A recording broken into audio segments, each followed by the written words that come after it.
Sunsplash Sunday in the nation's capital. Big crowd rolling in for the finale of this 4-game weekend series.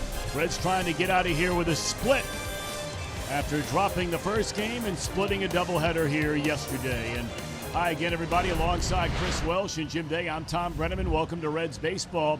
You know, Luis Castillo was a huge disappointment. No debate about it. First couple of months of the year. But now all of a sudden, Chris, since the calendar went to July and now here we are in August, we're starting to see that guy we saw a year ago. Well, I think, Tom, it's simply a matter of him catching up with the learning curve a little bit, because teams will lay in wait for you after they get a little bit of a glimpse last year, and he had to be much better this year. What he's doing, though, to make himself better is he's throwing more pitches over the plate.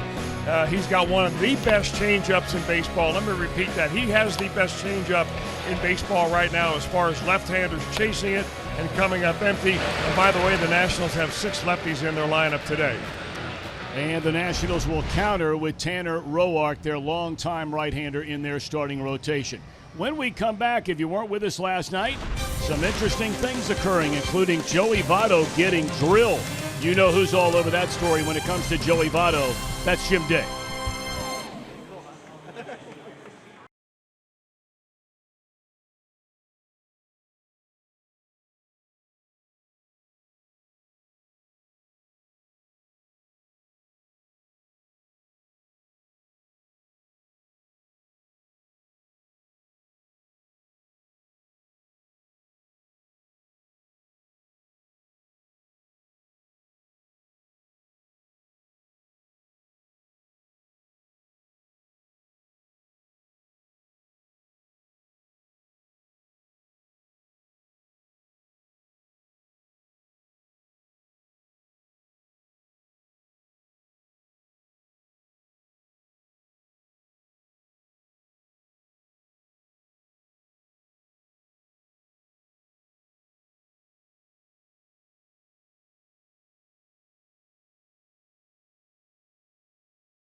It was Austin Bryce who hit star Bryce Harper on the knee, and eventually Bryce Harper would leave the game. Austin Bryce apologized to him, but later in the game, Ryan Madsen hits Joey Votto, and Votto shows big-time frustration. He reacted as if he thought it was an intentional act, big time. But this morning he was much more diplomatic.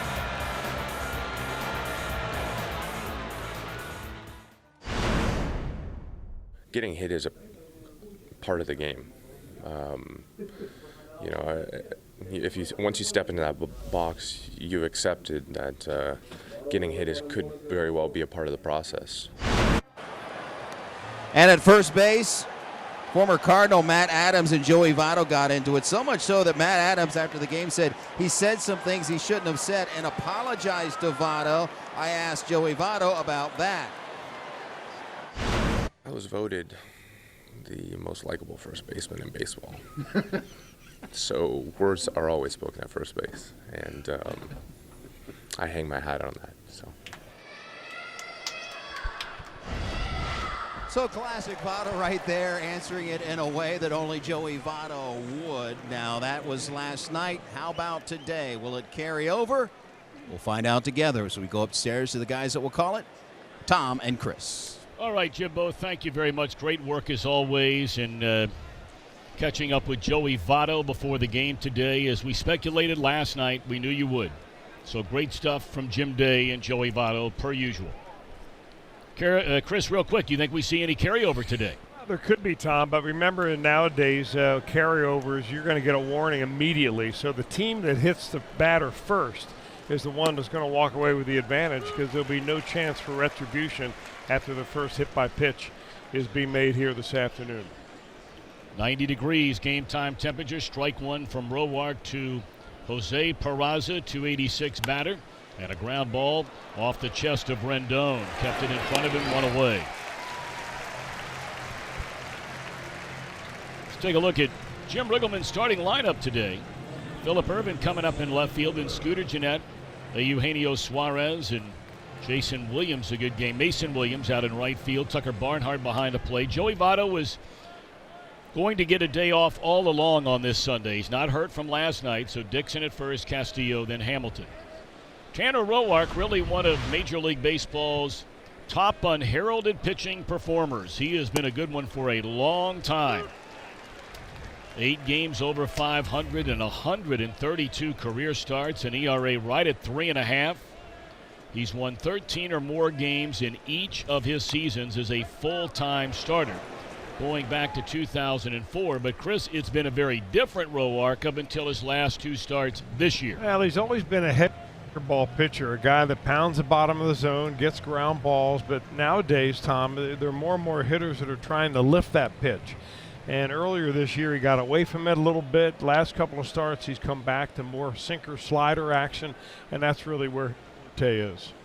Well, his last 2 starts, he has been point on, really for the first time all year long. 8 innings, 3 hits, no runs, and beating Milwaukee. His last start, 7 innings, 4 hits, 1 run. So 15 innings of 7-hit, 1-run baseball, spanning 2 starts for Roark. Popped up by Phillip Ervin, and the right fielder Adam Eaton coming in to get it.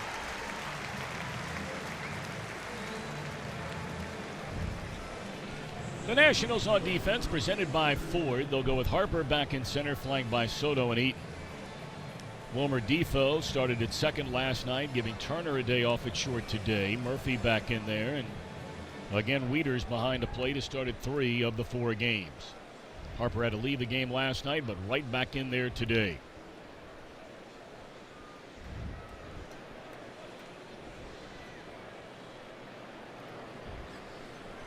Here's Scooter. 17 home runs, 67 knocked in, a check swing and a miss.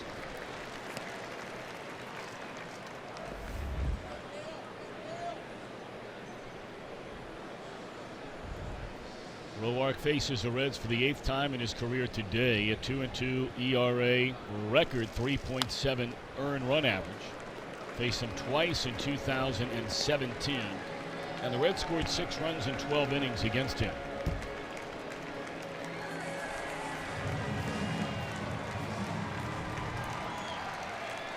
But the Nationals are indeed going to make a run in this National League East. Roark and Gonzalez are going to have to pick up the pace. Fastball high. They're without Strasburg, though they believe they will get him back. This team was built around the front 4 in this starting rotation. And Hellickson gives them a rock-solid number 5 guy once Strasburg comes back. Broken bat roller to the right side, and a perfect start for Roark. Castillo will try and answer that after a scoreless top of the first inning.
Washington replaced Dusty Baker. And his starting lineup has Eaton in right, Soto in left, Rendon at third, Harper in center, Murphy at second, Adams at first, a latter third of Wieters, Roark, and Defoe. Castillo coming off his best start of the year, 7 innings, 4 hits, no runs, 9 punch-outs, only 1 walk, beating Philadelphia. That was a pretty good ball club he beat.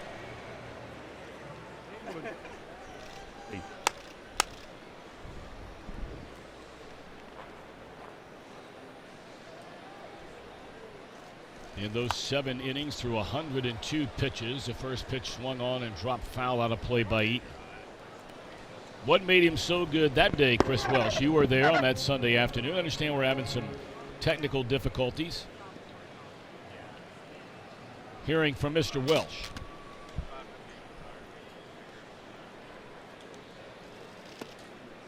There's that changeup, and it's no balls and 2 strikes. Now, Tom, I think I'm back with you. Nice to have you back. You know what's made him so good is the fact that he's throwing the ball over the plate. He only had 1 walk, but for the most part, he established the fastball inside and the changeup down and away. And for him, that's a lethal combination. He's a very simple pitcher. It's basically fastball, changeup, slider. He'll throw a couple of different types of fastballs. One run up in the zone, the other, the sinker, run down. But there's the changeup right there, and he gets more swings and misses on the changeup than any pitcher in baseball. And when you've got a right-hander with that kind of changeup, that's as good as having a left-handed pitcher with a great slider against those lefties in your lineup. Well, he went back-to-back on exactly what you just talked about. He missed on a fastball up and in, came back on that changeup to put away Eaton. I think the renewed confidence that he has in that changeup, and you see the numbers, 58%. So almost 60% of his strikeouts come by the changeup. And, you know, when you start talking about when the league average is around 11%, that's how good his combo is. Here's the teenager, Juan Soto. 2 balls and no strikes. Soto in the nightcap had a couple of hits. This is really hot. Scored 3 times. He played both ends of the doubleheader, had 2 hits in the first game. Tom is.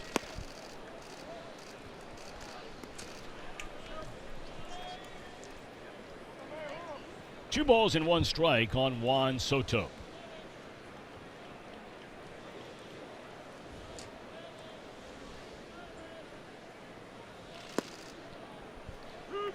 For the Reds getting a first look at Soto, I'm not sure if a player could be more impressive over the first 3 games of a series. I mentioned what he did in the doubleheader. What I failed to mention is that he walked 3 times in the first game of the series. His pitch recognition and plate discipline is amazing, especially considering his age. Just called up to the big leagues on May the 20th. Well, when you talk about pitch recognition, one way to identify that is how many pitches does he chase outside of the strike zone. And for a 19-year-old to put up the kind of numbers in that category that Soto does, you can see where he's going to have a long career and a good one if he only continues that, what he understands about the strike zone. And naturally, as if on cue, he draws a walk. And here comes Rendon. Take a look at the Reds on defense behind Castillo, presented by Ford. Williams a good nightcap yesterday. Urban had a monster game 1. Hamilton in center. Suarez, Peraza, Jeanette, and Dixon for Votto today. Barnhart behind the plate. And we mentioned earlier, Votto not suffering any kind of injury after getting hit on the right knee last night. They had talked long before the team came to Washington that today he would get a day off.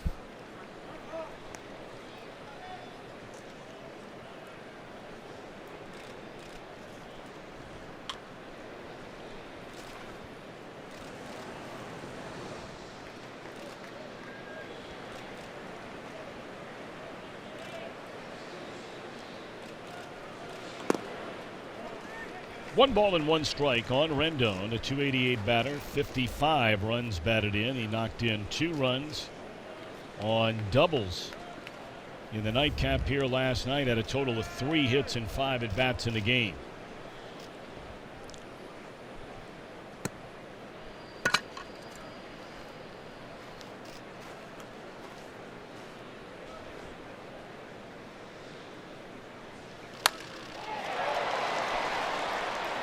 That'll be run down. A sinking liner by Billy Hamilton. Hard hit ball by Rendon, but Billy there. He just makes a big outfield play very small because he gets a good jump on it. The one advantage a center fielder has is that he can kind of be on the move a little bit as that pitch is on its way to the plate. And Rendon hits it right on the money. Billy Hamilton's there to snap it.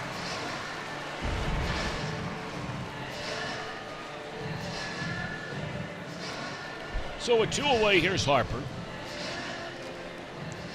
26 home runs, 67 batted in, a very low 231 batting average.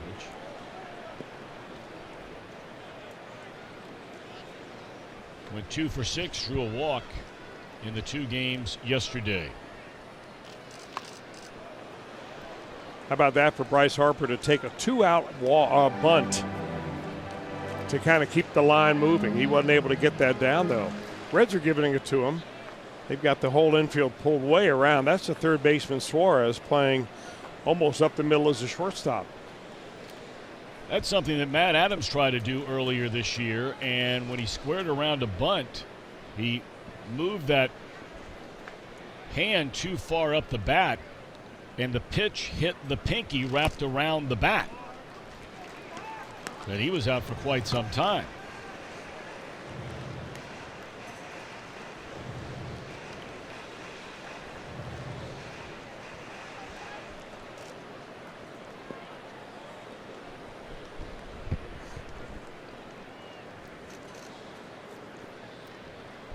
One ball and one strike on Harper. Fouled off out of play, and if you're wondering why they would put this shift on, Chris Statcast, AI powered by AWS. You can see where he likes to pull the ball. I mean, here is the main part right here, and a little bit up the middle as well. His power, though, home run power, is really dead center field. What we show you is our hit chart right there. Those are basically balls that were put in play on the ground, and they affect the infield more than they affect the outfield.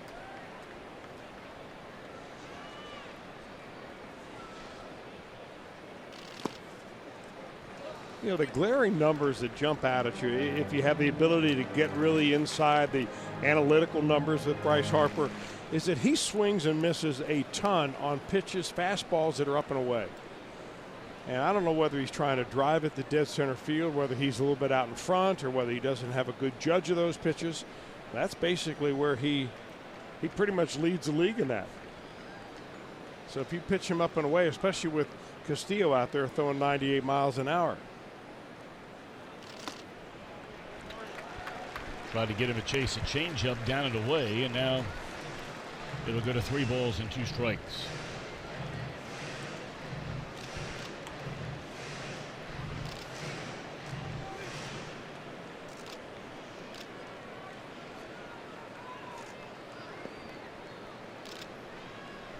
Soto, of course, will get started. Dixon Plex up behind him over there at first base, and here comes a payoff pitch to Harper.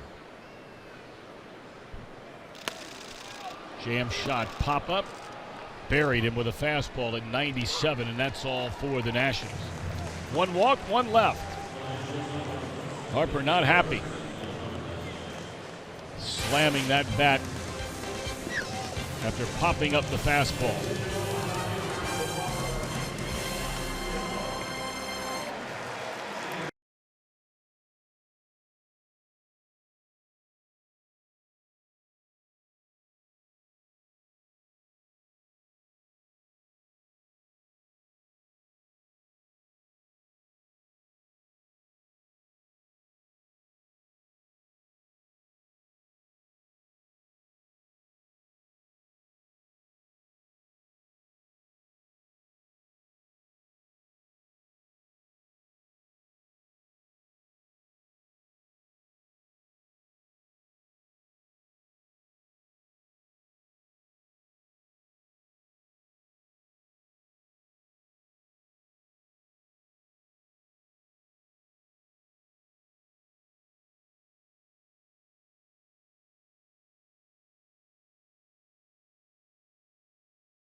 Look at those numbers. 7 home runs, only one other player with more than one.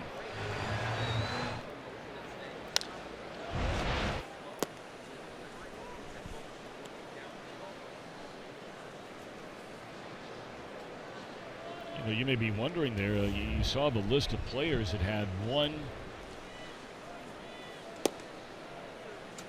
And we started to talk, Chris, a little bit last night. Joey Votto just with 9 home runs on the year.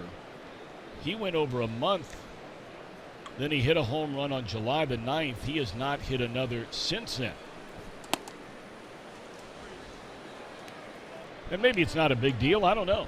You know, his on-base percentage is still very, very good. He's getting on base. The average has slipped a little bit here of late. The RBI total is way down, but the power numbers are really down. Suarez lifts one into short right field, out number 1. You know, Tom, if we go back to the time of spring training and you really listen to what Joey Votto was saying about the upcoming 2018 season, how he was preparing for it, and how things have changed for him or are changing for him as he gets older. And he says he was very clear about saying he can't do some of the things that he used to do. So he's always going to adapt. He's always going to have be a guy that's going to get on base. And I think the lower power numbers are just something that we're going to see. You know, hopefully it doesn't continue to decline, but it'll be probably something that, you know, we're going to be with. But you still have a guy that's getting on base, you know, 42 or 43% of the time. And that means the guys behind him have to drive him in. Did you like that move, putting him in the 2 spot last night with that you have in mind? Well, I don't know. I mean, you have to have guys who are going to continue to swing the bats behind him. But I think the more times you get Joey Votto to the plate, the more times he's going to be on base. Yeah.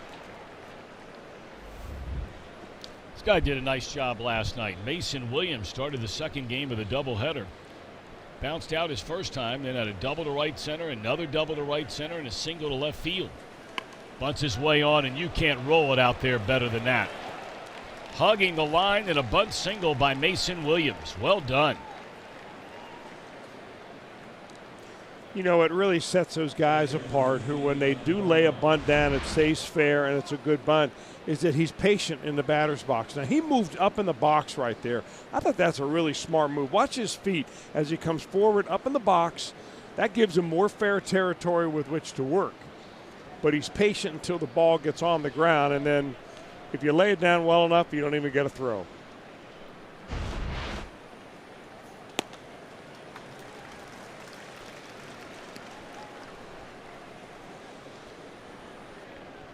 So here's Tucker Barnhart.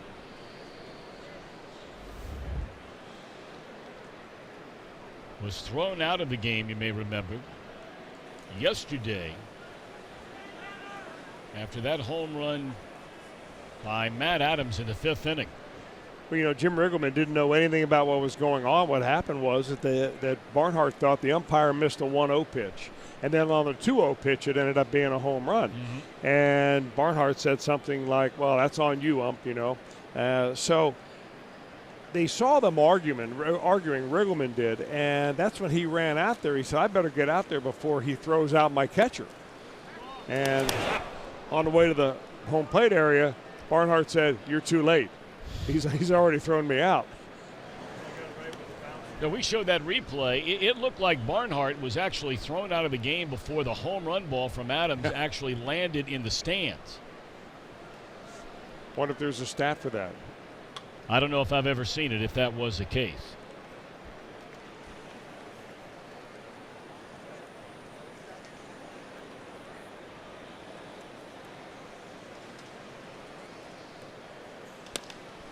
Served into left field. That'll be a base hit for Tucker, sending Williams on to second base. So the Reds with a little noise here on a bunt hit from Williams and a single by Barnhart. And here comes Brandon Dixon. And keep an eye on the catcher and the umpire.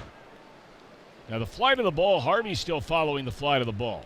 So as soon as it leaves the bat, Barnhart will turn, say something to the ump. They're still looking at the flight of the ball. And the ump says, see you later.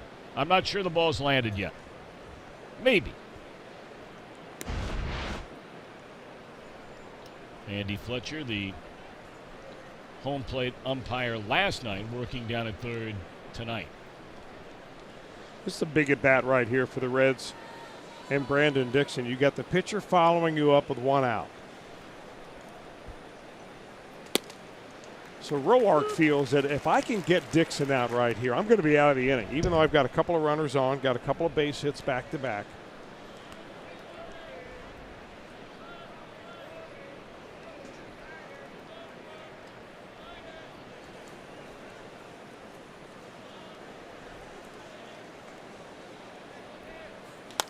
And this is the double play ball he was looking for. Can't draw it up any better than that, Mr. Welch.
Award-winning lineup. Only your Tri-State Chevy dealer. By Skyline Chili, feeling good. Skyline time. And by Buick. Capitol Building, just half a dozen blocks or so beyond the left field fair pole. And it is a hot one here today. Humid, bright sunshine. Hopefully Jim Day is okay down there. He is sitting along the Reds dugout. Jim, are you down there right now, or were you able to get into some shade? I am down here amongst them, Tom. Wasn't this a spot, if I remember correctly, as Castillo delivers to Murphy and there's a fly ball to center that'll be out number 1? Was this not the spot, or am I thinking of somewhere else where one of our cameramen actually had an umbrella for you down there? It did. So this was the spot. This was the spot. And where is the cameraman, and where is that umbrella? It was a one and done with the umbrella. That was just sort of to spite you guys a little bit that day. I don't think I'll be doing that again. We're hanging out in the sun, enjoying Reds baseball. Now, Jamie is back. He's not working down there anymore. So maybe that's a problem. Jamie, did you think about bringing the umbrella for Jim Day? No, not at all. Okay. Well, our counterparts on the Nationals broadcast ripped me big time. They didn't get the joke. Well, what difference does that make? They're not. By them ripping you, does that keep you from getting sunburned down there? Who cares what they think about it? That's a good point. Yeah.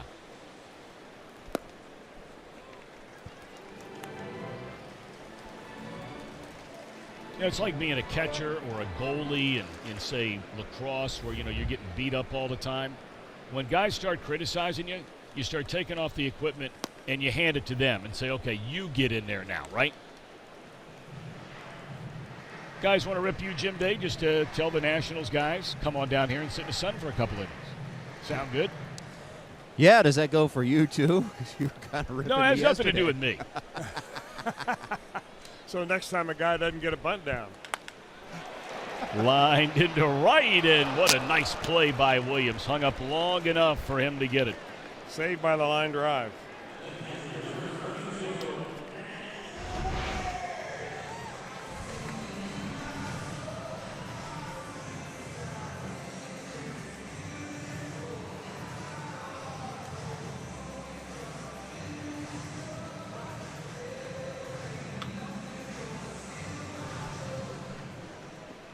Fly ball out, line out. And now Wieters.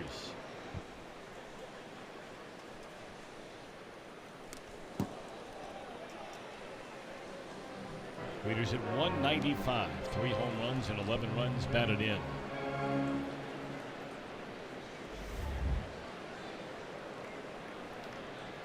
Well, you know, to tie a ribbon around that thought, Jim Day, Josh Hall, our producer, is officially the boss around here, not me. Even though Chris walks around here frequently, as do you, like you're running the operation. We're very Jim. cool on that, but listen, if you need to get out of that sun, we get it. Here's a drive into deep right field, and Wieters plays long ball, 1-0 Washington.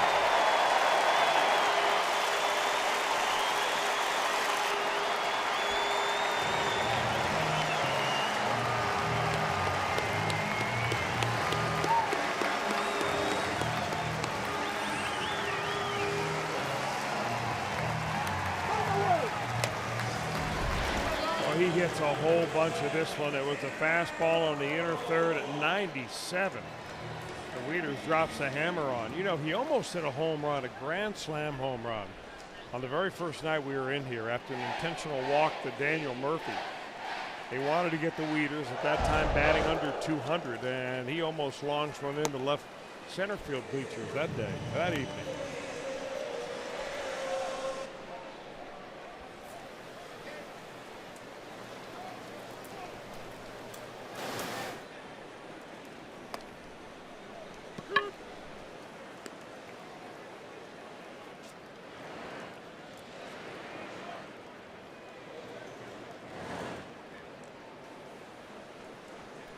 Nothing at 2 on Roark. And a ground ball to the glove side for Peraza. 6-3 on the putout, and that will end the inning. A home run by Wieters gives Washington a 1-0 lead.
Let's check out our Elk and Elk storylines. First-year managers this season, Dave Martinez in the other dugout.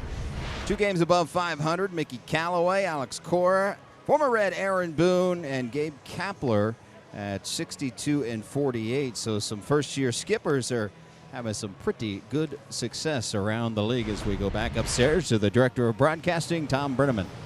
Thank you so much, Jim Day. At ease, please, at ease.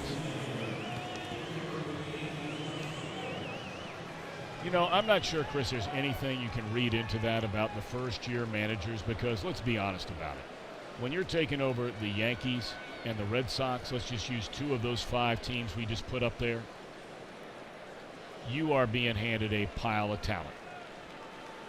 And you're being handed a pile of help, which is something that happens now that never really used to happen as much.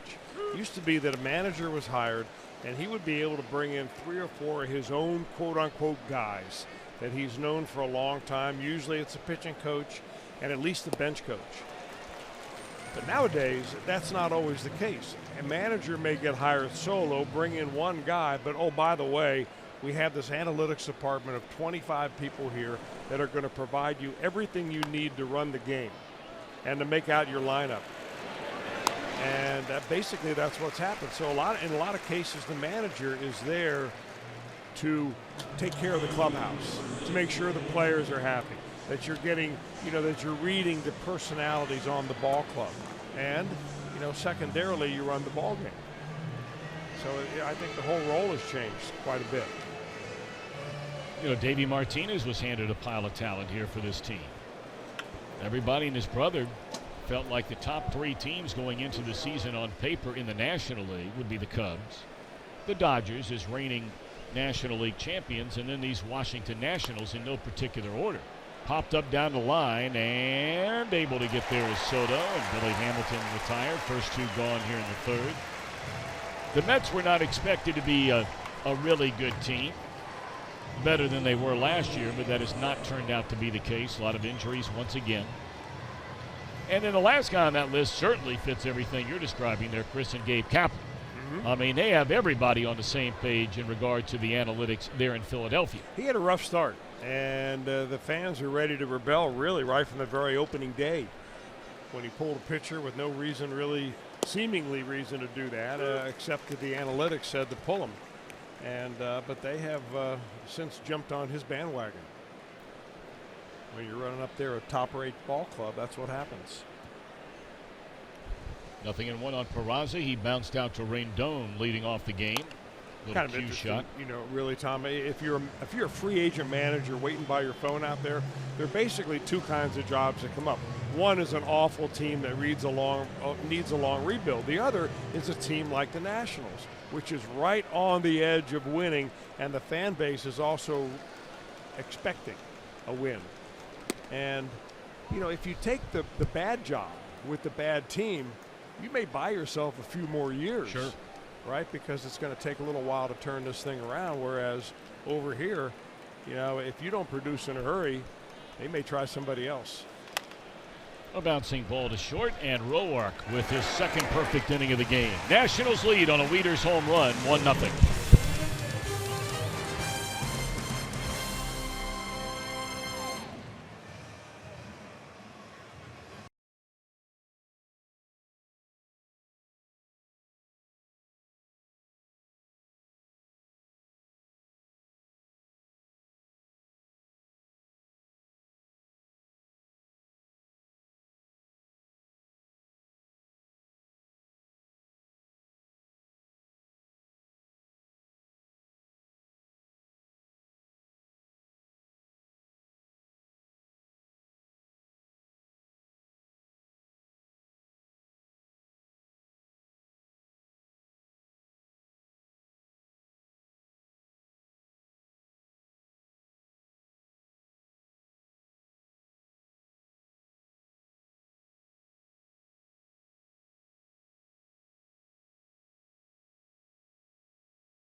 14th. Great American Ballpark's the venue, and catch all the action for as low as $12. Get your tickets now for this 3-game series presented by Ultimate Air Shuttle.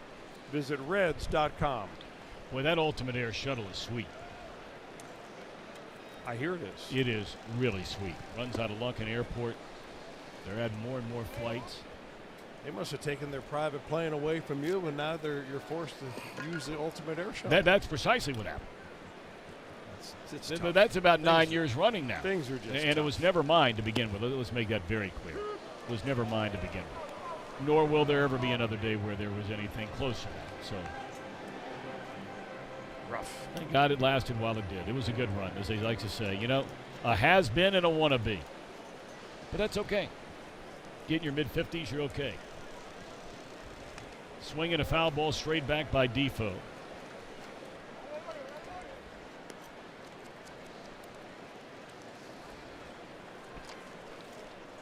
This guy's a nice little player. He had a good game here last night. He had 2 hits and 4 at-bats. Knocked in 2 runs, had a single and a double. He's behind Castillo at 0-2. A part-time play for this guy. He's got 29 batted in, and there have been stretches because of the injury to Daniel Murphy, multiple injuries to Daniel Murphy, where he's had a chance to play a little more than a part-time player. He did not go around on the appeal down at third. Eaton to follow, and then Soto. You know, I have not had a chance to talk to Davey Martinez as to why Defoe is batting number 9, like Billy Hamilton batting number 9. You know, rather than the normal 8 spot, and then you bat the pitcher 9.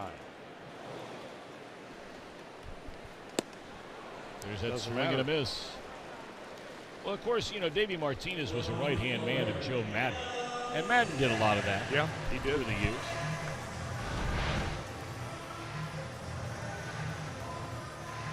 You know, we were starting to break down, and you so accurately pointed out, Chris, about the kind of jobs a manager more than likely will get. This whole thing in D.C., I don't know if mess is the right word to describe it, but without anybody coming out and admitting to it, it's pretty much common knowledge that the owner of the team got rid of Dusty Baker.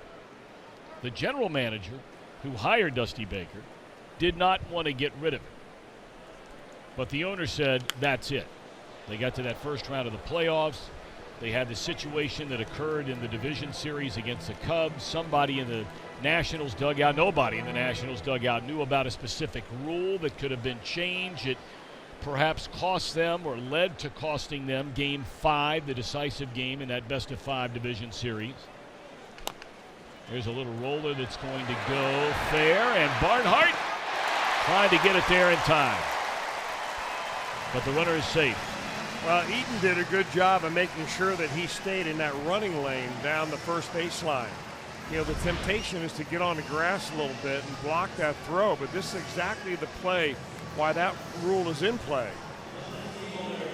And Eaton's got a lot of speed. He comes out of the batter's box quickly on this one, and just a well-placed little ground ball there. Guy gets on base an awful lot against this Reds team.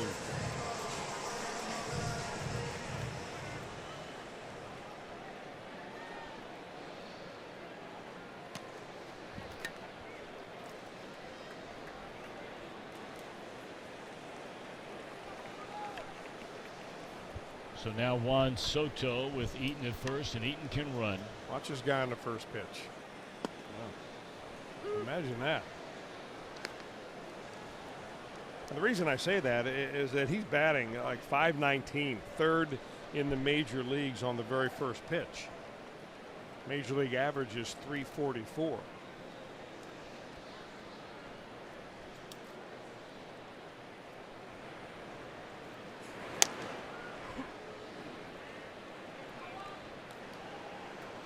There was a time Eaton was among the premier base stealers in Major League Baseball, but he's had a number of injuries the last couple of years. In fact, he's had injuries off and on his entire career, going back to when he originally was drafted by Arizona.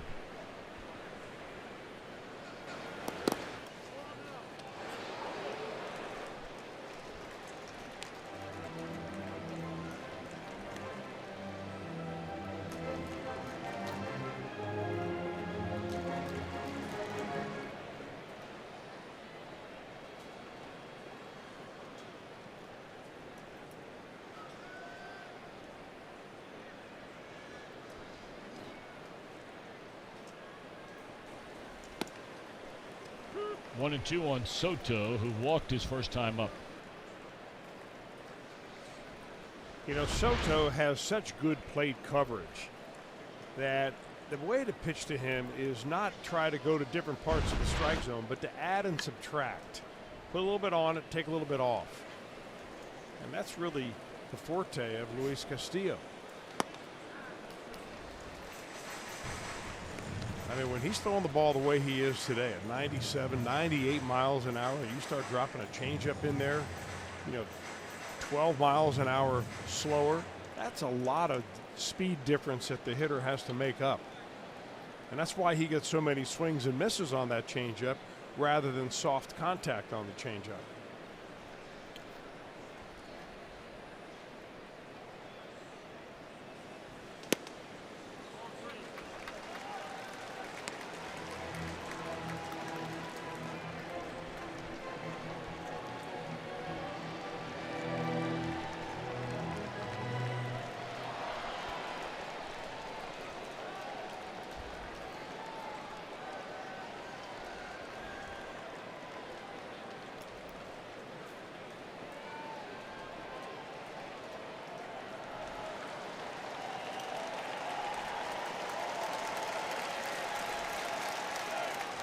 Swing and a foul tip.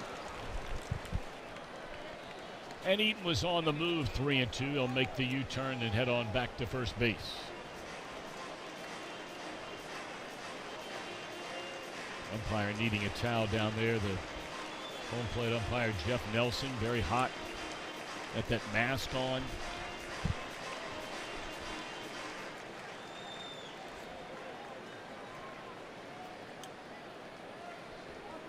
Second straight at bat, Soto is really making Castillo work. Went to 3-2 on him the last time before drawing a walk. 3-2, a foul ball, and now another 3-2 pitch coming up. Ball 4.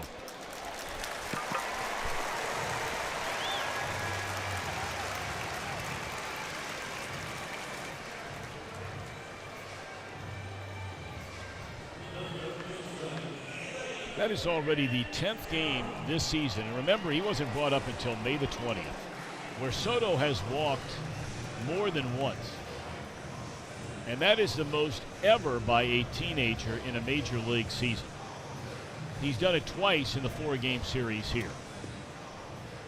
Boy, what a talent. I mean, is it remarkable or is it coincidental that the Nationals have had basically the last 2 great phenom teenagers in baseball? Oh, I don't think there's any way in the world now, that would be coincidence. I'm not forgetting about Mike Trout. I think he was 20, if I'm not mistaken, when he came up. But, Harper, they were talking about him from age 16 on, really. I mean, he always played up as a youth, probably a couple of years up with older kids. And Soto had to be the same way.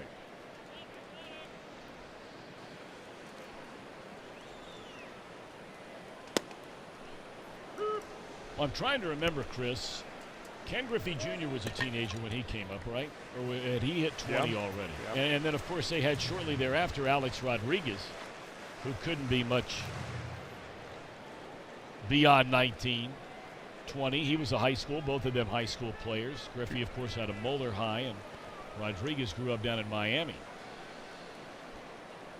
0-2 pitch.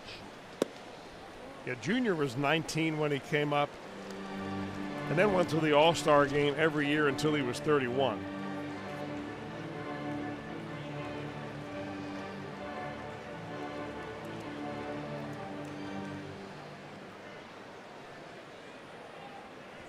A-Rod actually came up when he was 18. And he also made the All-Star game when he was 20. And had a long string of those. Of course, those were following year after year after year after year where the Mariners were awful. If not the worst team in baseball, they were one of the worst teams in baseball. And both of those players were the first pick in the draft, if I remember correctly. I know Junior was, and I'm pretty sure A-Rod was. But there are a lot of teams that have missed on the first pick in the draft even still. pulled foul by Rendon. Well, you wouldn't have missed on Alex Rodriguez. I did not see Ken Griffey Jr. when he was playing at Moeller High School, but I did have a chance to see A-Rod come through, play a high school game in Florida. And he looked like he was a 10-year Major League veteran playing with the junior varsity. And I did see Junior play at Moeller, and it's the same deal. The proverbial men among boys.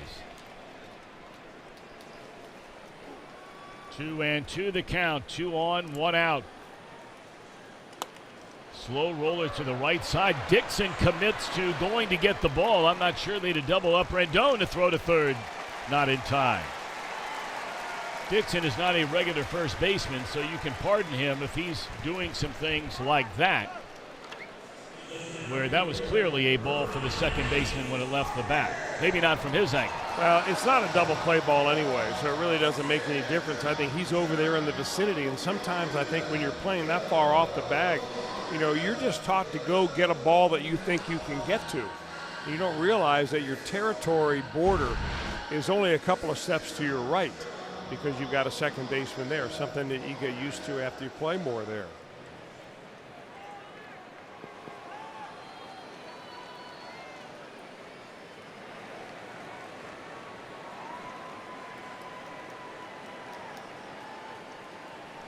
So runners on the corners now for Harper. Swing and a miss.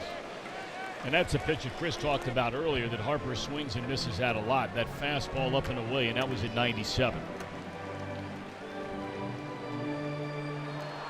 I mean, believe it or not, he swings and misses at that pitch as much or more than anybody in the big leagues, which is a fastball up and away.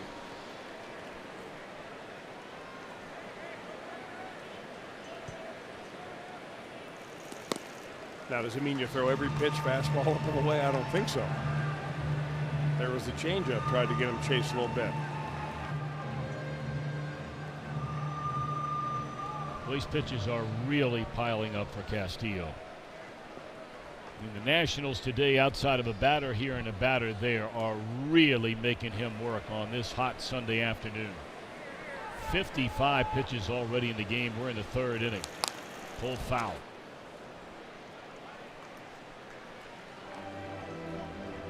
But the only damage against Luis so far is a solo home run by Wieters with 2 outs in the second inning.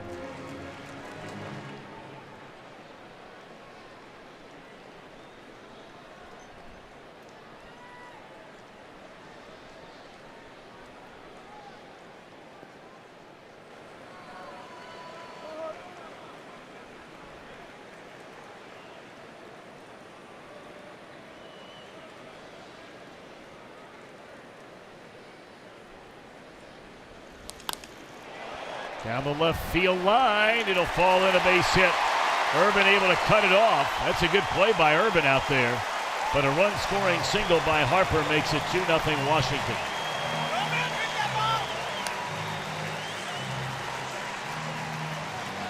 Harper advancing on to second on the throw, and Rendon comes down to third.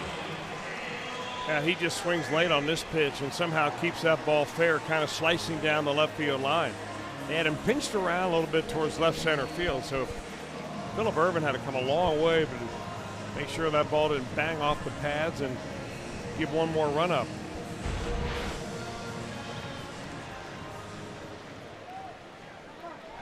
So that goes as a run-scoring double for Harper. And now a big batter in this game for the Reds and Castillo. You're already down 2-0. And Murphy can really hit. Nice play by Dixon behind the bag, and that'll end the inning. Single runs in each of the last 2. And the Nationals at the end of 3 lead 2-0.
T-Mobile. The Reds will see on the next homestand their brethren to the north in the Buckeye State, the Cleveland Indians.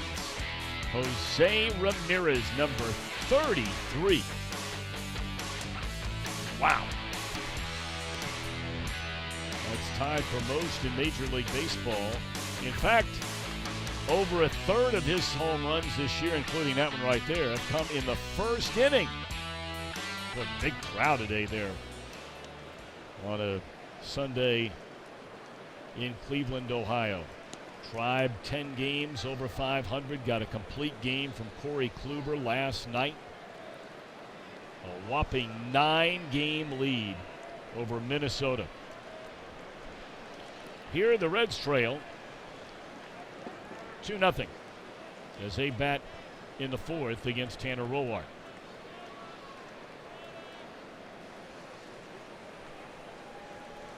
Reds have managed 2 hits against Roark and now make it 3 on a single by Irvin into left field to begin the fourth.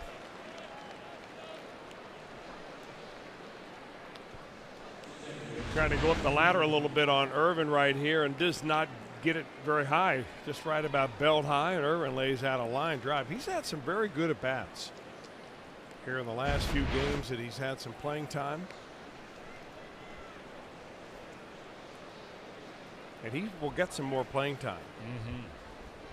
Scott Schebler right now not knowing when we're going to get him back. And, of course, Winker out for the year. We hope Jesse's doing better as he recovers from that shoulder surgery.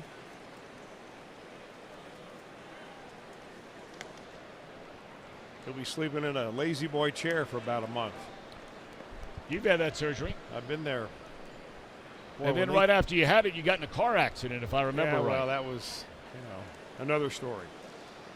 But the day that the doctor gives you the permission to get that, take that sling off, oh, what a great day that is.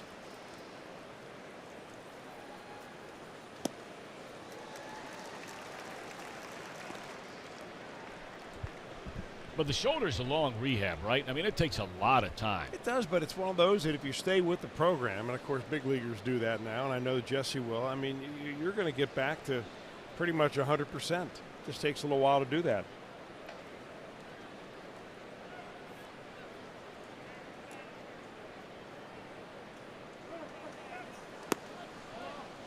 And the other thing is, he's getting the best care possible. You've had some work done over there at Beacon. So have I. And, if there's a way to get back on the field fast and 100%, they'll do it. Dr. Timothy Krimchek and company over there, they are the best. The best. The best. I mean, the best.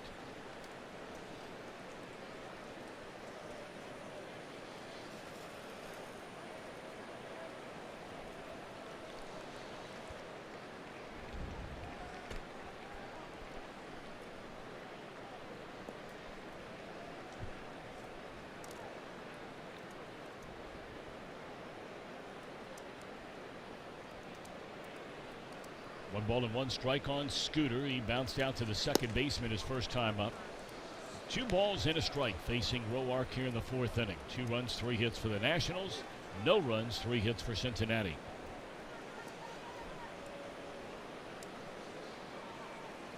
Well, it's almost as though pitchers and batters don't want to get in there at all today. I don't know if it's the heat, the humidity, whatever it might be.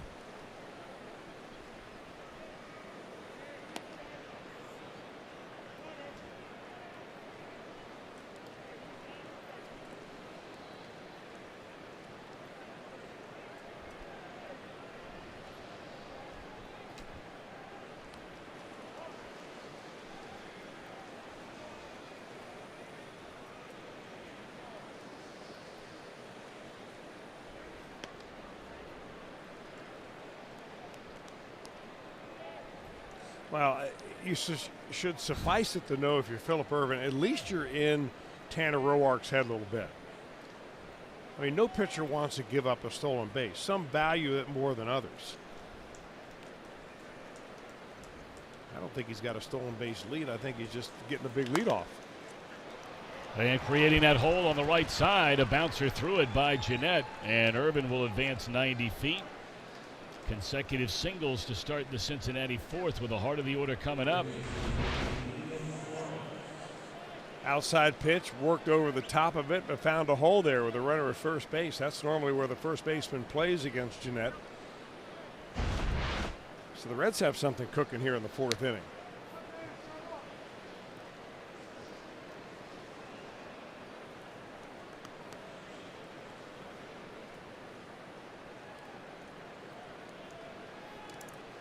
And here's their main weapon knocking in runs this year. Among the best in all of Major League Baseball, and that's Eugenio Suarez. Flare into short left field. This is going to fall in a hit. Everybody had to wait, so the runners will advance 90 feet on a bloop single by Suarez to load the bases with none out.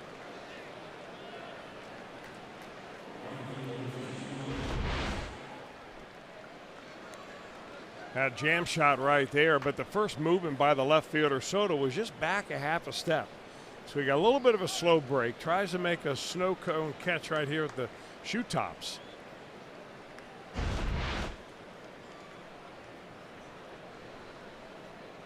So now Mason Williams, who already has a base hit to his credit, a bunt hit.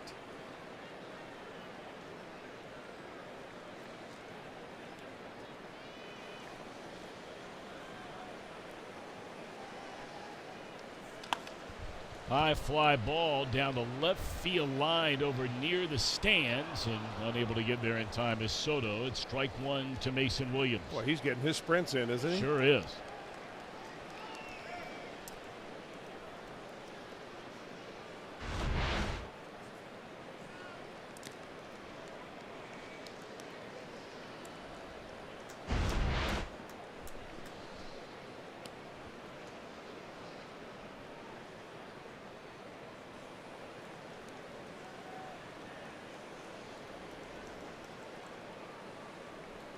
And one on Williams.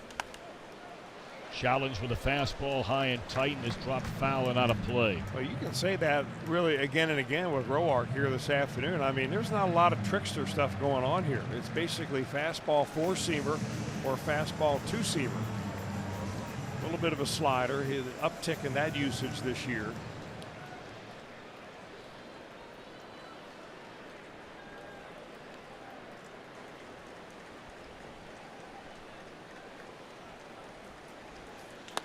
Hooked into right field. That'll be a base hit by Williams.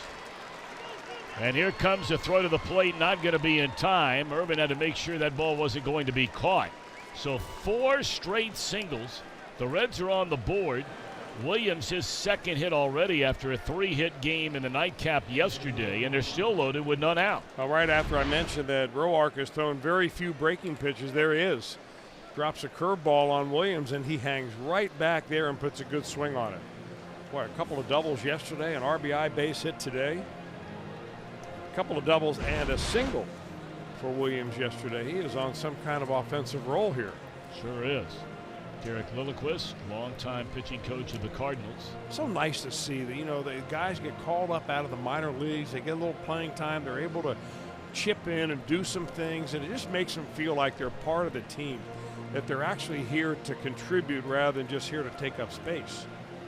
And really, that's the advantage if you're an outfielder in this Reds organization right now, as opposed to an infielder. You use Dielson Herrera as an example. He's been here for a month and started 3 games. Yeah. Whereas Williams has started more than that in a week.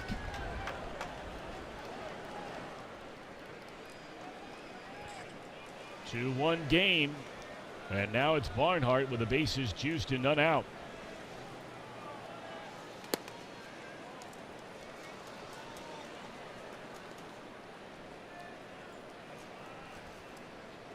Reds have been extraordinary with the bases loaded. Of course, they've had more chances than anybody. 142 at-bats with the bases loaded. 9 grand slams. 119 runs batted in. 21 more than the next closest team. Of course, their at-bat total alone is more than twice the number of most other teams in Major League Baseball.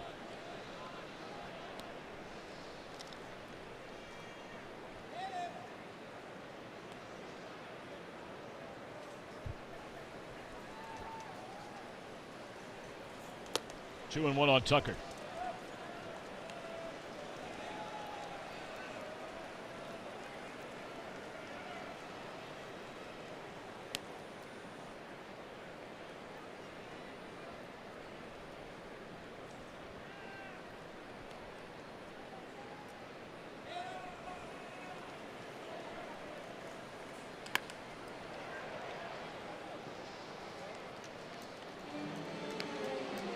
Tucker trying to regain that stroke that he had really going for him great in the first half. If you remember, a lot of the times that he came to the plate in the first half, he was batting in the top part of the order. Started out the season batting number 8 like he normally did, and moved up to the number 2 spot. Had a very nice first half.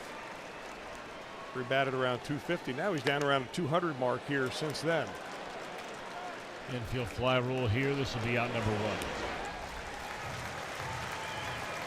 Tell you, this next at bat is as big an at bat as the Reds have had in this series. Well, he had a big at bat. It's Brandon Dixon, and he had a big at bat his first time, and it was a setup job perfect by Tanner Roark. He threw a first pitch inside fastball that Dixon took. And then the very next pitch was a slider. Looked like it was going to cut the center of the plate, and it darted away from Dixon, rolled over the top, 6-4-3 double play. That's basically veteran versus rookie. Well, let's see if he went to school on that, because the pitcher is in the on-deck circle. And the Reds are not going to hit for him, and there's 1 out. Looks at a fastball right down the middle.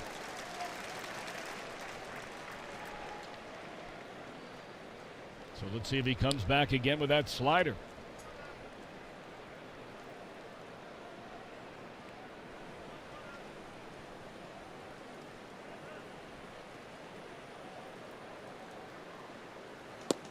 Came back with another fastball that misses outside. 1 ball and 1 strike.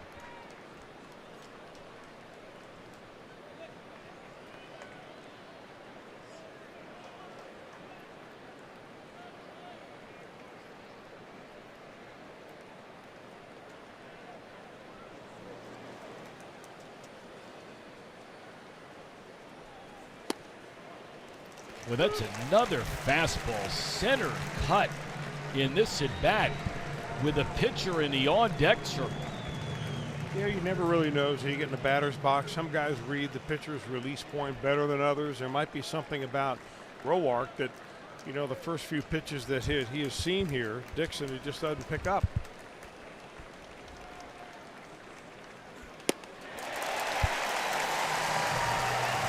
Two away in the inning. First strikeout for Roark. Threw him strikes that he took, and then threw him a fastball just off the plate that he swung and missed on.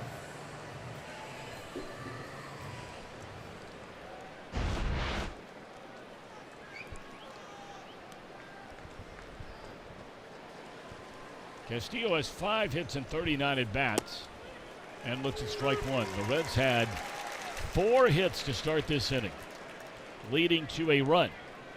They had the bases loaded with nobody out. Pop up Barnhart, strikeout Dixon, now up to Castillo.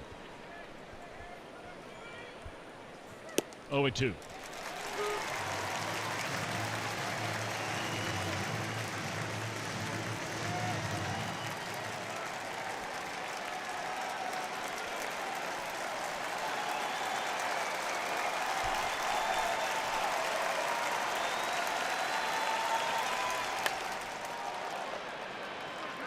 Two-one game after 3.5.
It may not be reproduced or retransmitted in any form, and the accounts and descriptions of this game may not be disseminated without the express written consent of the Cincinnati Reds.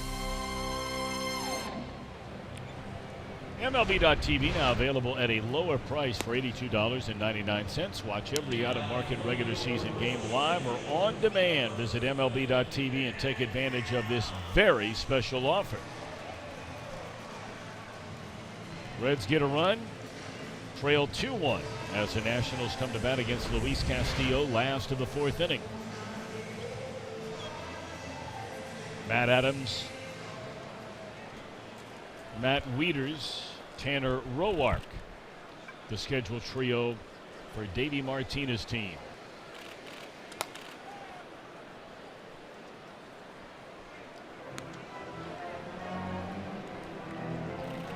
"59 pitches in the game for Castillo, and we're just starting the fourth. He's had to work.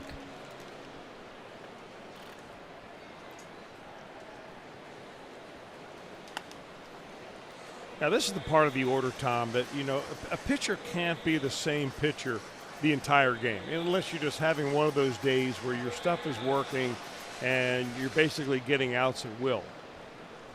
But, you know, the first time through the order, you're one pitcher. Second time through the order, you're a second. But when you get down to the bottom half of the lineup, especially the last three in the lineup, those are the hitters that you face where you really want to be efficient. I mean, 3 pitches or less to number 7, 8, and 9. Well, this will be the fourth pitch to the number 6 hole hitter, and they'll get him out on a broken bat roller. One gone.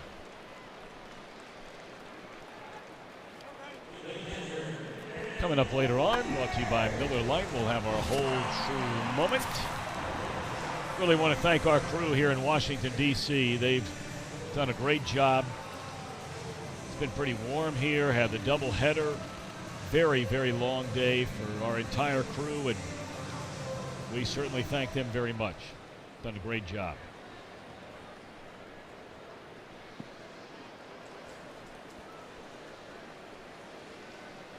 Wieters a home run his first time up, and quickly behind strike one.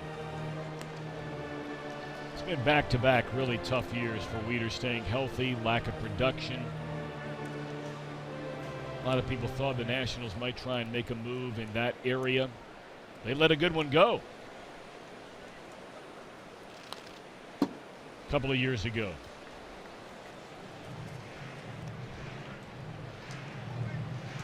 But you can't keep everybody. And the Nationals are spending a pile of money on guys like Harper, Strasburg, Zimmerman, Scherzer, to a lesser extent Murphy.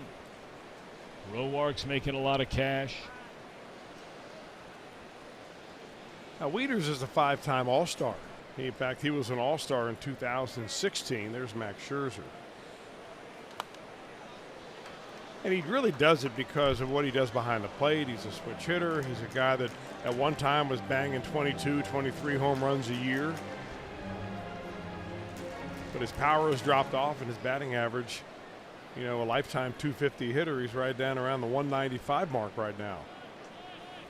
0-2 delivering. Straight away center field, hit hard. And Hamilton at the track will run it down. You know, it's funny, if all you did was watch Matt Wieters in this series and you didn't know anything about his statistics this year or his history, you think, well, what is this guy batting so low in the lineup for? I mean, because he nearly hit a grand slam the other night. He already hit one here today. That ball was centered right up.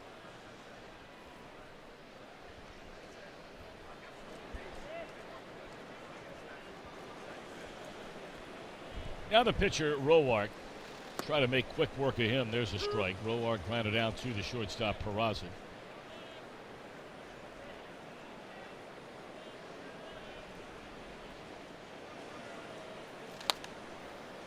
So the next pitch will be his 10th pitch of the inning. And he'd like to end it right here and right now. Hamilton, Peraza, Urban coming up in the Cincinnati 5th inning. 2-1 Nationals in front.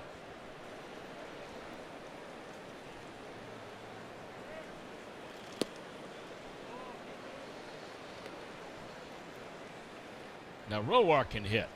I mean, he is one of the best hitting pitchers in baseball. 8 hits on the year, has 7 runs batted in. He's no easy out.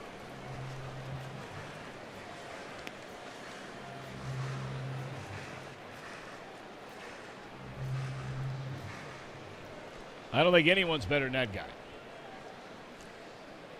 He's close to the top. No doubt about it. Roark will put it in play. A 12-pitch inning for Castillo. 1-2-3 for the first time today. Nationals lead 2-1. We go to the 5th.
By O'Charlie's, home of Free Pie Wednesdays.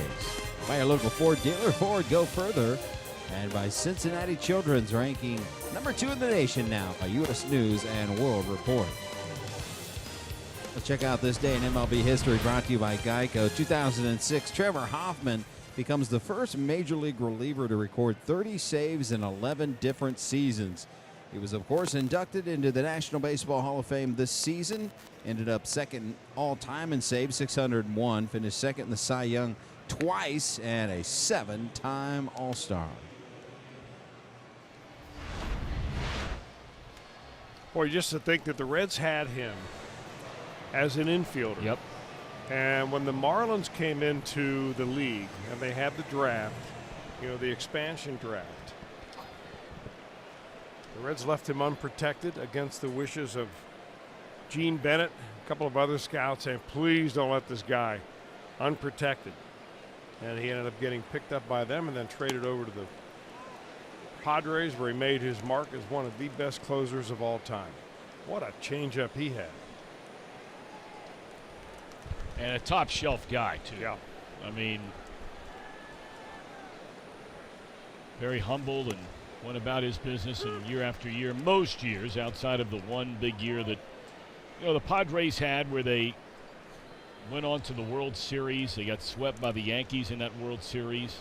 He pitched on probably 4 or 5 teams that went to the playoffs, but more times than not, he, along with his forever teammate Tony Gwynn, were playing on really, really bad San Diego Padres teams, and they never complained about it, never sat there and demanded a trade, get me out of here, all that kind of thing that you'll hear every now and again. Hamilton pops it up. Soto to get it, one away.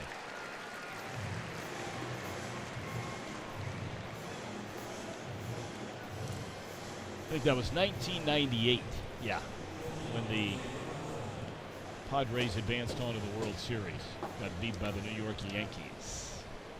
I do remember one time when Hoffman came in against the Reds to close out the 9th inning in a save situation. We had heard that his arm was really hurting, and they weren't sure they were going to use him in the entire series. And he came out that game and threw, I think, 9 or 10 consecutive changeups and struck out the side. Even when he was warming up, it was just like he was playing catch. Hooked into left field. Soto this time will get it. He couldn't get one a little bit earlier on, but able to snag that sinking liner by Peraza. Yeah, I imagine he's going to go to the defensive chart guy in the Nationals dugout and say, do you think I may be playing a couple of steps too deep? Because every play that has come out to Soto, he's had to do that. Charge hard and slide.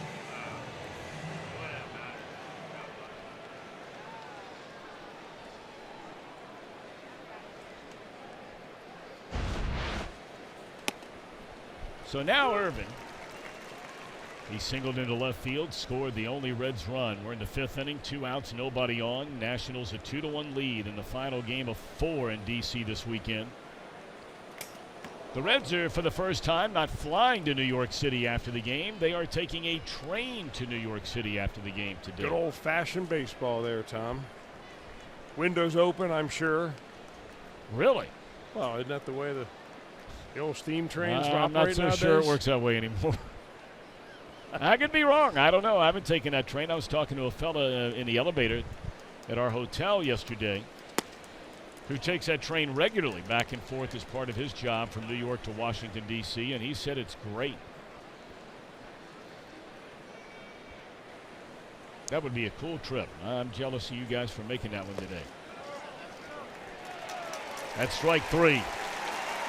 Irvin can't believe it. 2 strikeouts for Roark. Middle of the 5th, a 1-run game.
Giants will be in town, and that's part of our Grateful Dead ticket package. You'll get an exclusive skeleton bobblehead with your ticket to the game, and we'll have post-game fireworks. You can pick it up today. Go to reds.com/themes, and this limited edition bobblehead is only available through this offer. Boy, it sure didn't look from here like Phillip Ervin went around. But Chad Whitson on the appeal said he did. That looked nowhere close. Well, it is strictly a judgment call. I mean, that's and there's no extra wording in the rule book that says a batter has to cross the plate with the bat head, or the bat head has to clear his body, or he breaks his wrist, or anything like that. It just did the batter have an intention to try to hit the ball?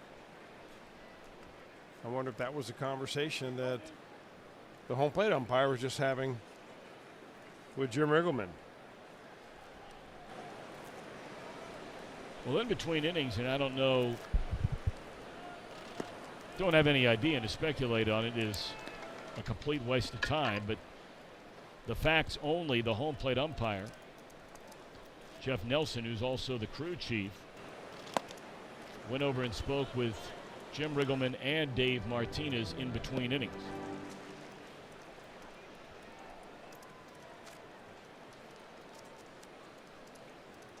One pitch. Base hit right field by Defoe.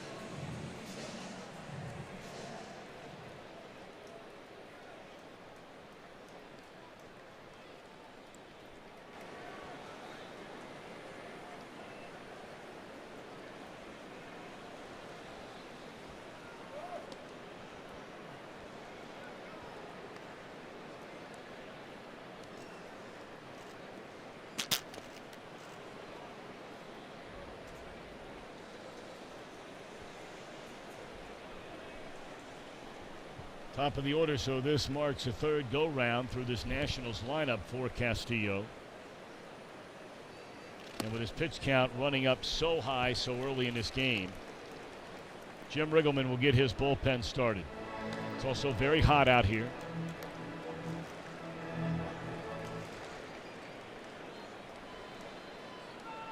Left-hander Wandy Peralta getting loose, and I would imagine that could either be for the guy on deck, although he doesn't look like he's in quite that much of a hurry for Soto. Perhaps getting ready for Bryce Harper. And Murphy behind him and Adams behind him. Yeah, we mentioned early in the game, including the two switch hitters, the Nationals have in the lineup today. They've got 6 lefties, potential lefties overall.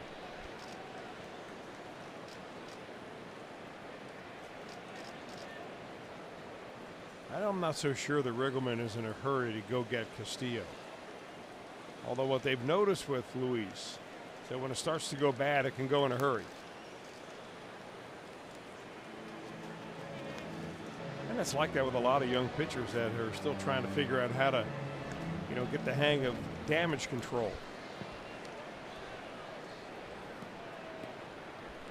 One of the things that should be quite interesting moving forward here over the next, well, for sure at least 2 or 3 weeks, and certainly beyond that as you move into end of August, beginning of September. And in September, of course, the rosters expand. But you've got Robert Stevenson and Cody Reed, who are both throwing the ball really, really well. Stevenson especially for an extended period of time down at AAA. At the end of this year, both of those pitchers are going to be out of options.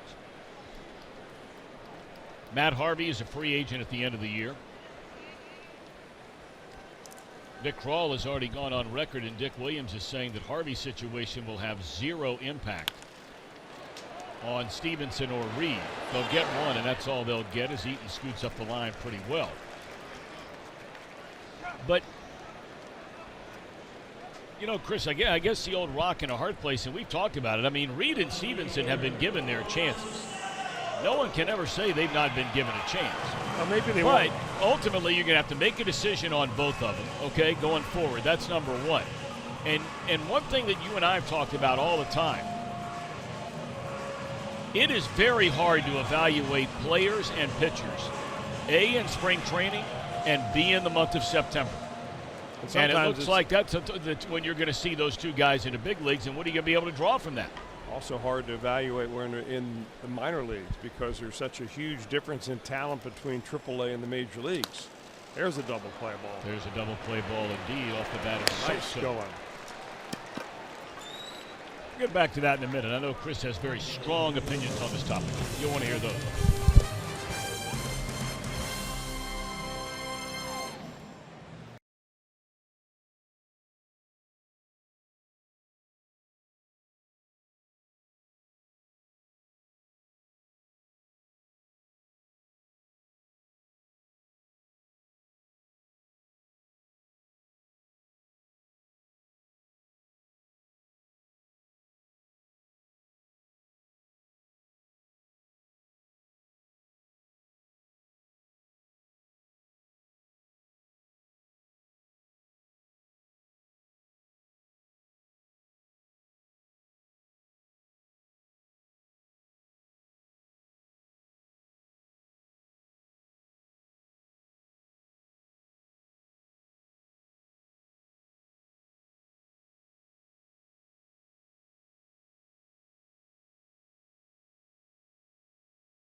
And co-ed teams of 6 are welcome to compete for a great cause. Register today, bgcgc.org.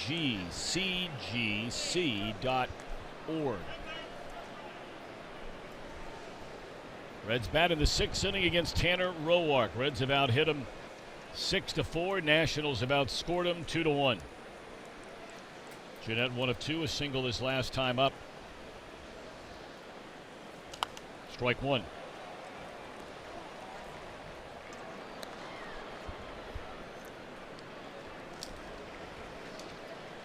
Tomorrow night here on Fox Sports Ohio, we'll have all 3 games, night game, day game, Monday, Tuesday, Wednesday, against the New York Mets. Good matchup tomorrow night. Homer Bailey coming off a couple of really good outings since being activated from the disabled list, against a flame-throwing right-hander Noah Syndergaard of the Mets. Sal Romano v. left-hander Jason Vargas in Game 2. And then in the finale, we're waiting to decide what the Reds are going to do. And we know the Mets will start Jacob deGrom.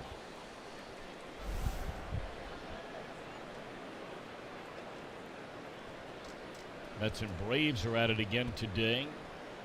Jeff Pecoro will bring us an update here shortly. We can tell you that in the 5th inning, the Phillies, the division leaders, scoreless against Miami. That's out of play. Cubbies are trailing early on at the end of 2. 4-0 to San Diego. Those have been very tight, very exciting games in that series, despite the fact that the Padres are not having a good year. They have given the Cubs all they want and more. A pair of 1-run Chicago wins. Milwaukee steamrolled last night over Colorado, and the Brewers up 1-0 at the end of 3 today. Soto going to back up, and he'll have room at the warning track. All right, speaking of Jeff Pecoro, why not do it right now? How are you on this Sunday pick?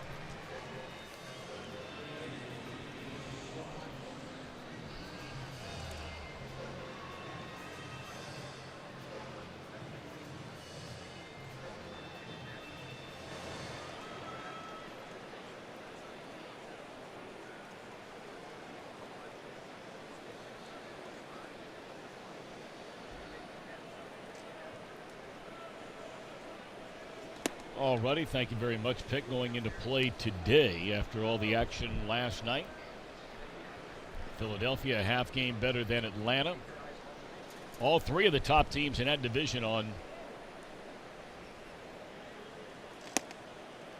winning streaks. National winning the nightcap yesterday. Philadelphia and Atlanta have played very well.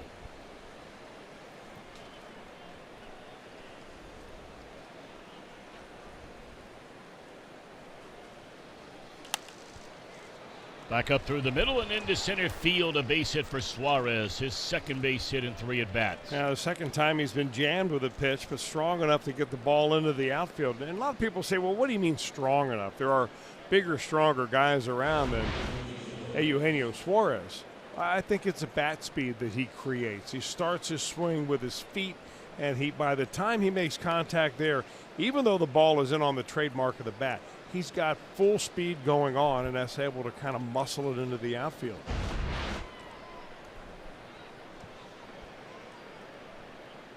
Here's Williams, a perfect 2 for 2, a bunt single up the third base line in the 2nd inning. Knocked in a run with a single to right his last time up. Strike 1 on Mason Williams.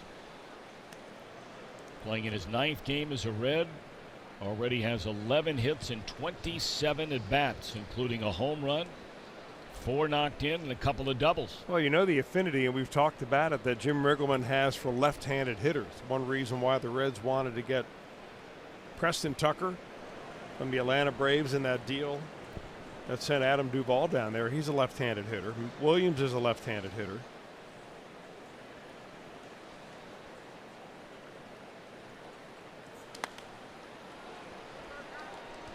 Long run for everybody here. But a nice play by the shortstop Defoe to get it. That's good play. There's a lot of foul territory here.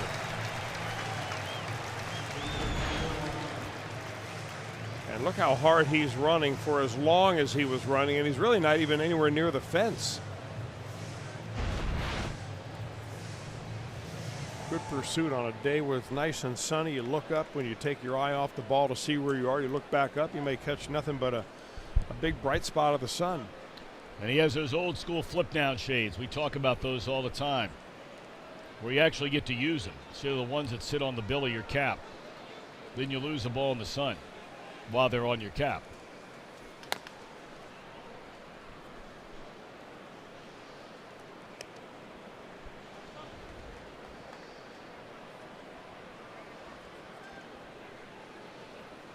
Murphy, same thing. Well, you had no doubt about Murphy, right? None. Jacksonville, Florida guy.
Barnhart, a pop-up that will end the 6th inning.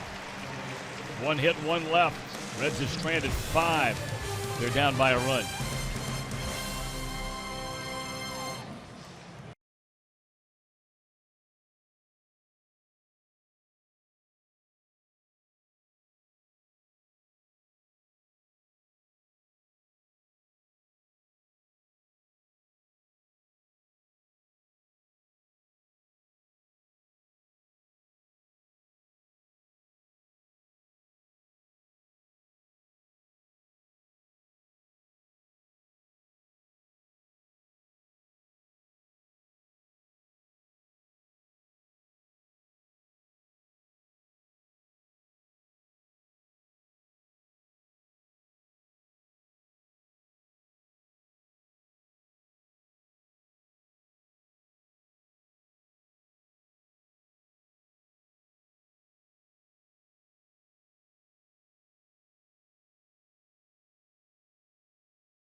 We get you set each and every Reds game with Reds Live, the pregame edition. First look at the lineups, interviews, features, tech talk, Tom's tidbits, and more. And tomorrow night we will be emanating from the studio in Cincinnati and from the Big Apple as the Reds first of 3 against the Mets. 6:30 for Reds Live tomorrow night. Bailey versus Syndergaard and Romano versus Vargas, as the boys said. Jacob deGrom set to go Wednesday for the Mets. The Reds right now have a TBA, but gentlemen, with the doubleheader that happened here yesterday. The Reds in need of a starter, and if you go back to Robert Stevenson's last start, it was Friday for AAA Louisville.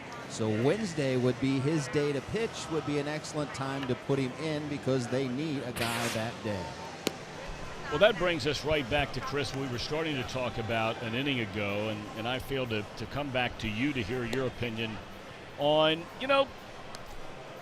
what do the Reds need to find out, or do they need to find out what they have ultimately in Stevenson and Reed, and do you get them up here to find out in lieu of maybe some guys that either A, aren't going to be around, or B, they're going to be around next year, and you got to give the young guys a chance? Well, Tom, the minor leagues are a proving ground, so it doesn't mean that once you get through there one time, you get your chance in the major leagues and it doesn't work out for you, you go back and you're never heard from again.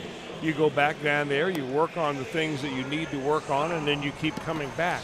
So that's the way I think that I view the minor leagues. So now Robert Stevenson, and his experiences up at the major league level haven't been all that great. He's had some very good games, some streaks of some good games back to back, but overall it hasn't been great. But it sounds to me like what he's done down there now. He started 20 games in AAA, 113 innings, only 74 hits, and he struck out 135. His walks are still problematic, but not so much recently. So when all those things begin to come together, now's time to bring him up again. I don't worry about whether he's got options left at this point. That is a decision that does not have to be made until later on, like next year. The same for Cody Reed. I've got to have my scouts who I trust put eyes on these guys and say, all right, are what they are doing down in AAA, will that translate into the major leagues? And if the answer is yes, then you get them up here and you pitch them. And you figure out a way to work them in ball games at the big league level. It doesn't always have to be as a starter, but you get them up here to see if they can take care of the game speed at this big league level. And I think that it'll be Stevenson without a doubt next Wednesday. I mean, just based on everything that Jim Day just laid out as far as the timing of it, the way that he has pitched down there. The other guy that you've got to be kind of excited about going in the next year is one of the three players that the Reds got in the Adam Duvall trade. Lucas Sims had a whale of a game last night down there in his first time pitching for the Louisville Bats. And he's a former #1 draft pick that, you may put him in the same category as Robert Stevenson, but the Braves just kind of ran out of patience with him. He will be out of, I think he still has options left after next year, but he's a guy that, a new team may give him a whole new lease on life, and all of a sudden he may really grow into what he was once regarded. So I'm excited about some of the young pitching and looking forward to seeing it. See, taking that a step further, though, here's a question, again, I would have for you, is that now you're starting to add names. And look, you can never have too much pitching, right? We always start that conversation with you can never have too much pitching. I agree with you there. But if you're going to everybody has to have a game plan on what you're going to do. So, options are a very real part of that game plan as you're trying to figure out, okay, during the winter, who are we looking at for our starting rotation for next year? We've seen Castillo really go up and down a lot this year. Been better lately, and he certainly would be the leader in the clubhouse among all the young pitchers, especially what has happened here of late, as there's a base hit by Harper to Tyler Mahle. Well, I mean, can you in other words, I guess what I'm asking you, Chris, is that, Mahle probably had a couple of games that were better games than Stevenson has had.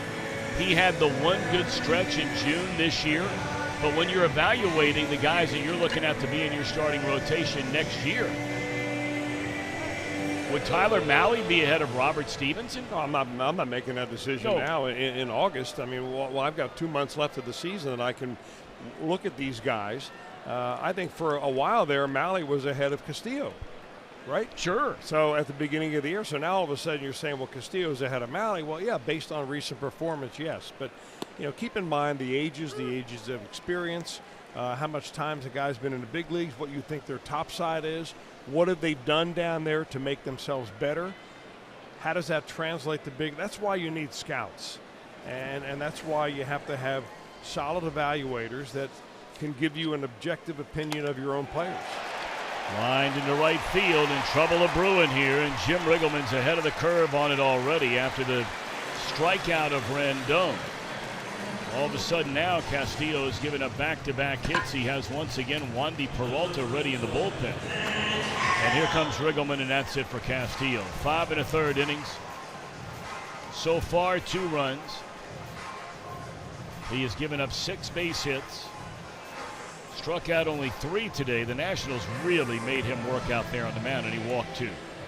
So this will be our Skyline Chili call to the bullpen, with all the left-handers coming up, starting with Matt Adams. Castillo will lead the game here in the bottom of the 6th.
Nationals with 2 on and 1 out here in the last of the 6th inning.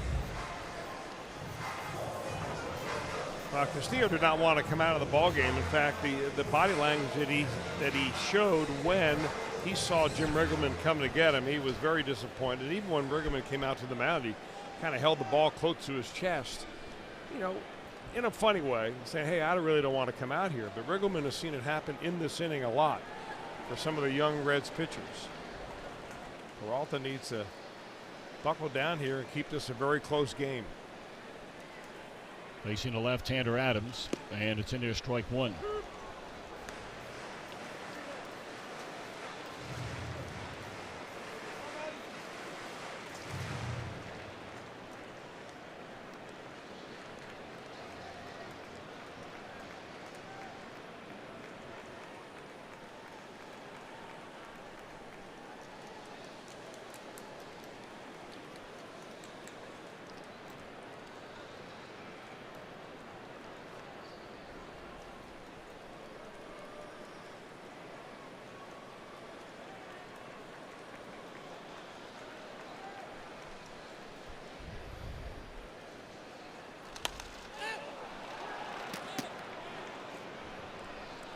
Scooter backs up and makes a play for the 2nd out of the inning.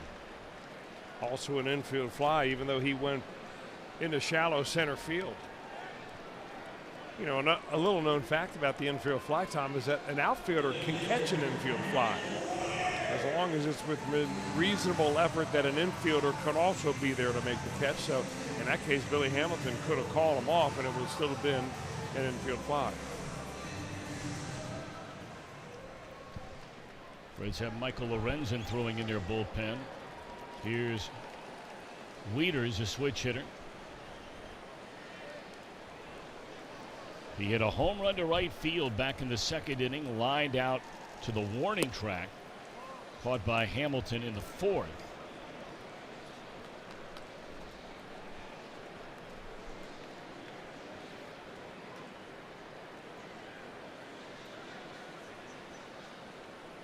But of course, both of those at-bats coming as a left-handed batter. Fouled out of play first base side. Wow. We have seen some unbelievable catches on this road trip. Well, I mean, in Detroit, it was 2 or 3 great bare hand catches a day, and then some with gloves as well. I didn't see that one. That one was really good.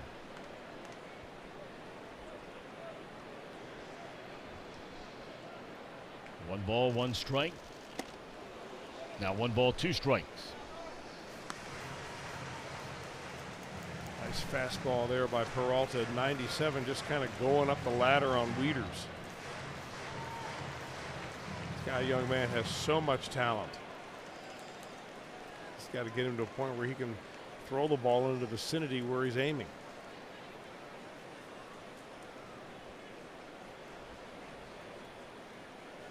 Good job by Wandy. Really good job. Retires 2 batters to end the inning. Reds will bat in the 7th. Still trailing 2-1.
The Washington second inning, Wieters a long home run to right center field, 1-0 Nats.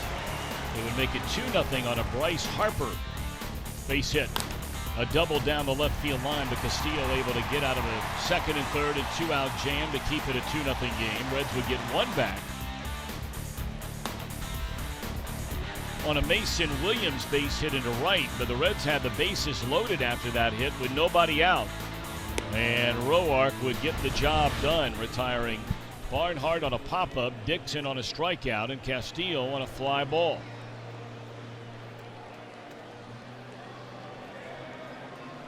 Castillo saying thank you very much to Wandy Peralta for cleaning up 2 on and 1 out. Guys are close buddies.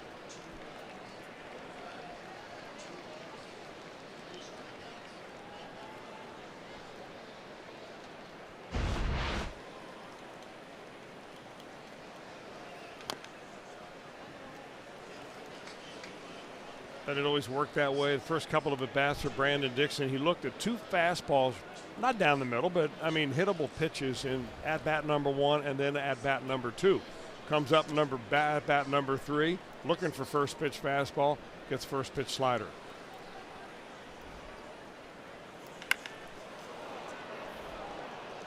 Well, he jumped on that fastball, yes, but that was up in a strike zone and hooks it foul. Dixon, the pitcher's spot, and standing out there right now is Dielson Herrera. And also standing out there is Tanner Roark, who is now for the 3rd time in a row really taking his team deep into a ball game. A couple of starts ago, he went 8 complete on shutout baseball. That was at Milwaukee. That's a tough thing to do. And then his last start, 7 innings, 1 run. Against the Mets. That was a game they scored 25, they being the Nationals. Well, you know, the reason I think that Jim Riggleman is playing this game, I mean, like as a must-win type game. I mean, you lost 2 in a row in Detroit.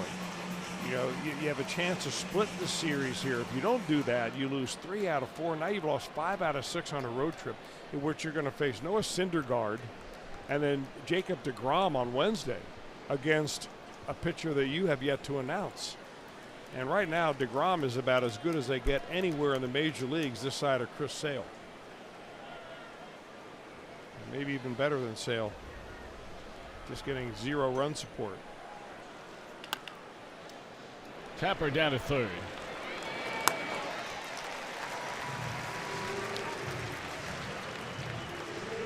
And that's a first out.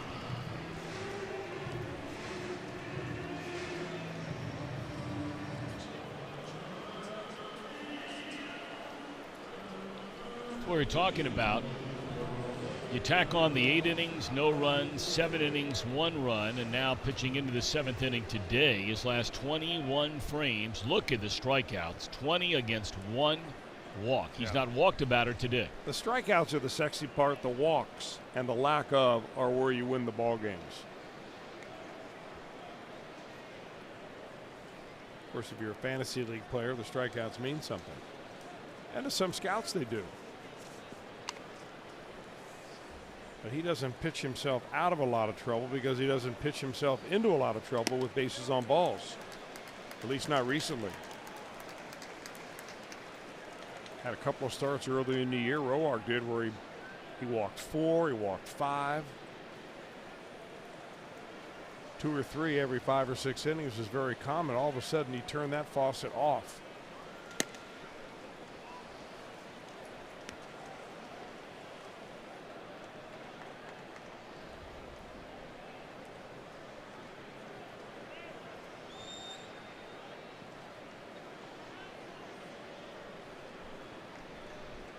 So Preston Tucker with 1 out, 1 ball, 1 strike off the end of the bat. And that's Harper.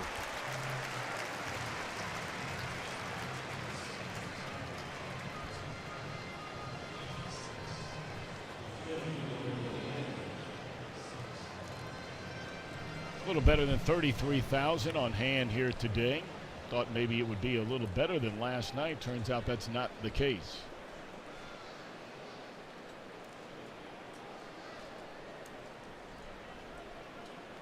Here's Billy Hamilton. Strike 1. You know, Roark today has been the master of soft contact. Rather than striking out a lot of batters, missing a lot of bats along the way, piling up your pitch count. I mean, he's got 84 pitches. He's about to finish the 7th inning right here. And Reds have really not centered up a whole bunch of baseballs. A lot of their hits have been bloops that have fallen right in there. When he did really need to buckle down, bases loaded in the 4th inning. That's the inning where the Reds got their only run. He got a pop-up, a strikeout, and a fly out by the pitcher to end the threat.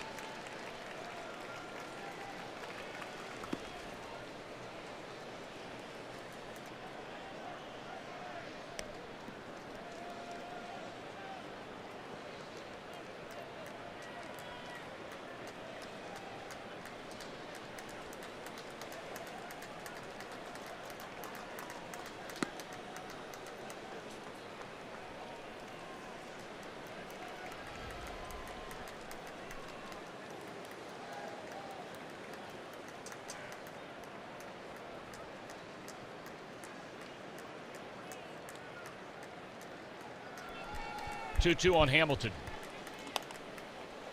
Smothered by Roark from his belly. Well, he's thrown another excellent game here today.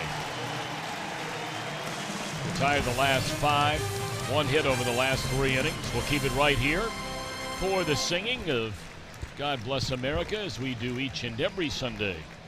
Not only at home, but all over Major League Baseball. Yeah, out there a little more.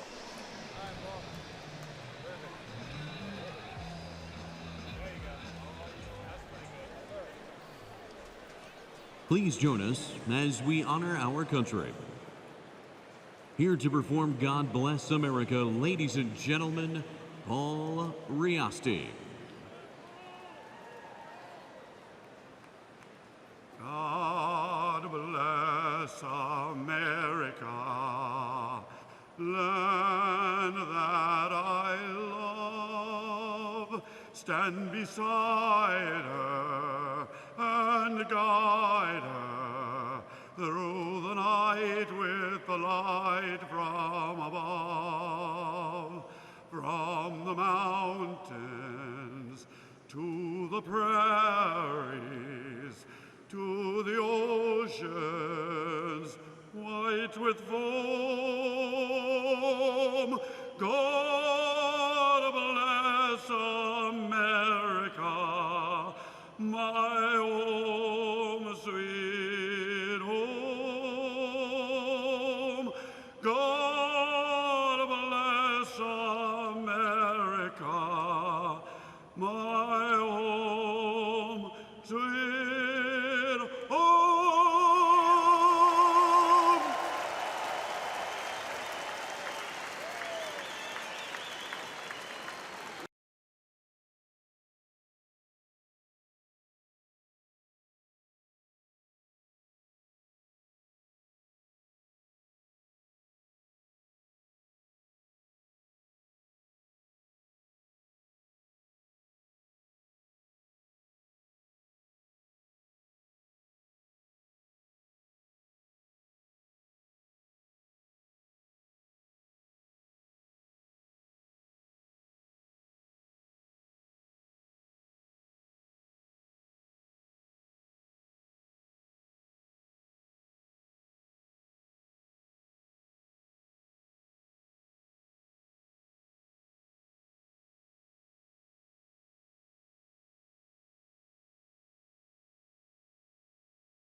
At Great American Ballpark, and on the 18th, if you're one of the first 20,000 fans through the gates, you'll get a Scott Schebler bobblehead presented by PNC Bank. The Reds and the Giants be there for as low as $12, or you can visit Reds.com.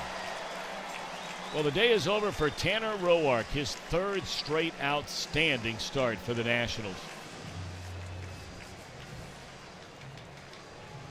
7 innings, allows 7 hits. He did not walk a batter the entire game. He struck out 2. And the Reds will go to their bullpen as Michael Taylor will pinch hit for Roark. And here is Michael Lorenzen.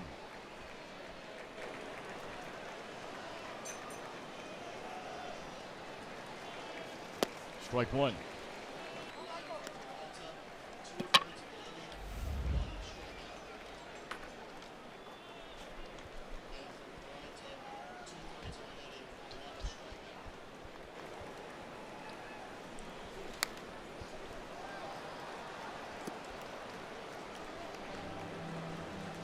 Nothing at 2 on Taylor. He started the nightcap here yesterday, had a bunt single, scored a run, reached base twice.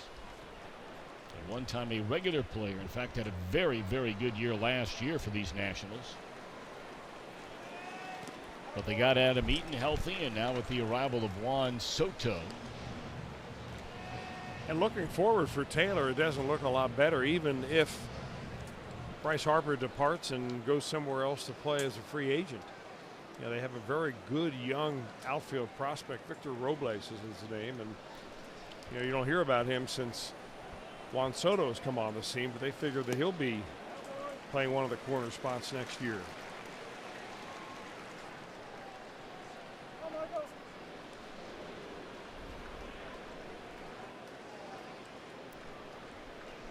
Ryan Madsen ready in the bullpen.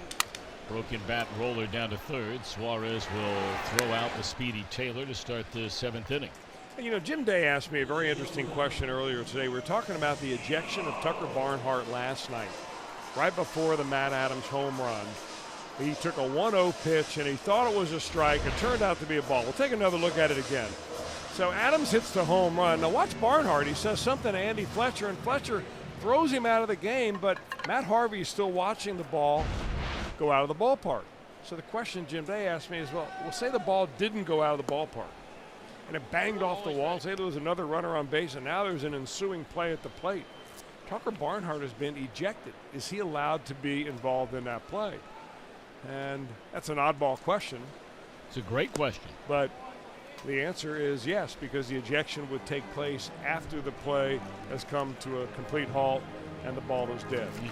So Jim Day, thank you. Had to do a little research to get that. Went to our main man, Rich Marazzi, about that, and he came up with the answer pronto.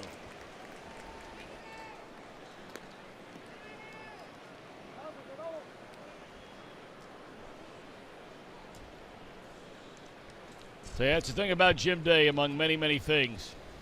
That mind working like it does and coming up with that kind of question. And probably about an hour and a half before, he's down there with Joey Votto in the clubhouse talking about what happened here last night. I mean, that's covering every base on a Sunday morning long before Reds Live ever hits the air.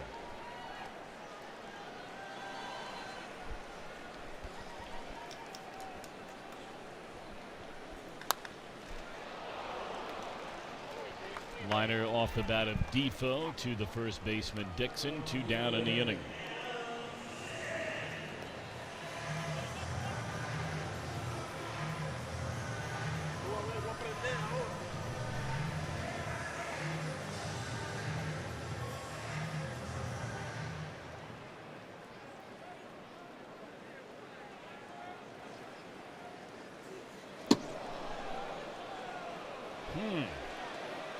Well, Adam Eaton taking a long look out there at Michael Lorenzen. Well, it's one of the things we talked about at the very top of the show. And he's going to call the umpire crew in right here and probably ask, well, they're going to discuss whether there should be a warning issued. Now, I don't believe that there was a warning issued at the very beginning of the game. Sometimes when teams have some brushback issues and some hit by pitch issues, they do that at the very beginning of the game when the managers meet with the lineup cards. And he'll get an opinion from everybody else, and I guess they didn't think that was flagrant enough to issue a warning to both benches.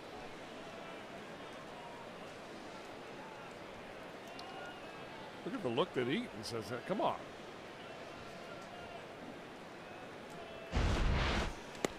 Well, Lorenzen came walking all the way down in front of the mound and about halfway to the plate. So as the old saying goes, if you have a problem with him, he's right there. Yeah, but you know, the other part is, what does that pitch do ultimately?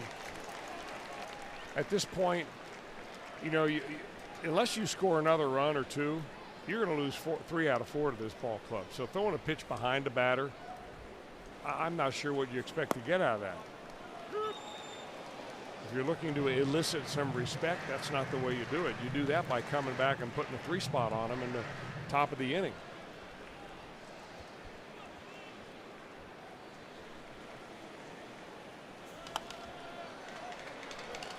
Three and two, the count on Adam Eaton.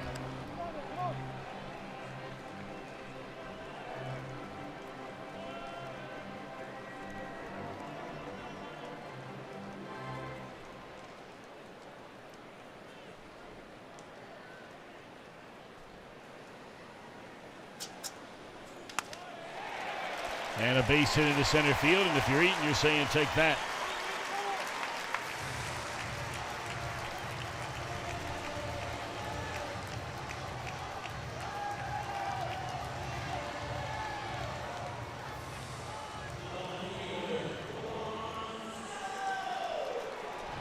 You know, you get a lot of writers, you get a lot of people, scouts and so on and so forth, some of them of the younger generation, some the quote-unquote old school generation, and you'll get into conversations about everything that happened last night. And, you know, most people felt as though the two Nationals that were hit in the game, it was completely unintentional on the part of the Reds pitchers. One was a breaking ball. Most felt like, and no one will ever admit it, that Votto was hit with the intent of getting hit. Now, that's an unfair charge to Ryan Madsen to say that for sure if you don't know it. But what all that leads to then is, you know, kind of the conversations, the arteries off that main vein, so to speak, were, well, if Votto doesn't make such a big deal about it on the field last night, nobody's thinking about retaliation or any sort of retaliation here today. But the fact that Votto made such an enormous issue out of the entire thing last night, that it almost boxed his team to some extent into a corner. Now, whether you believe that or not is your decision. That's just some of the thoughts of those kind of sitting around earlier this morning. That's a good point. What do you think? I mean, do you think that's a viable argument? I was just sitting back listening. Yeah, and I can see why Votto was upset. Sure. You just don't see that as much anymore. I rarely do you see it, and a lot of times, you know, you want, if you're going to drill our marquee guy, we're going to get your marquee guy. And it just so happened that Votto came up with 2 outs and nobody on. And, I mean, that was a perfect spot to hit him.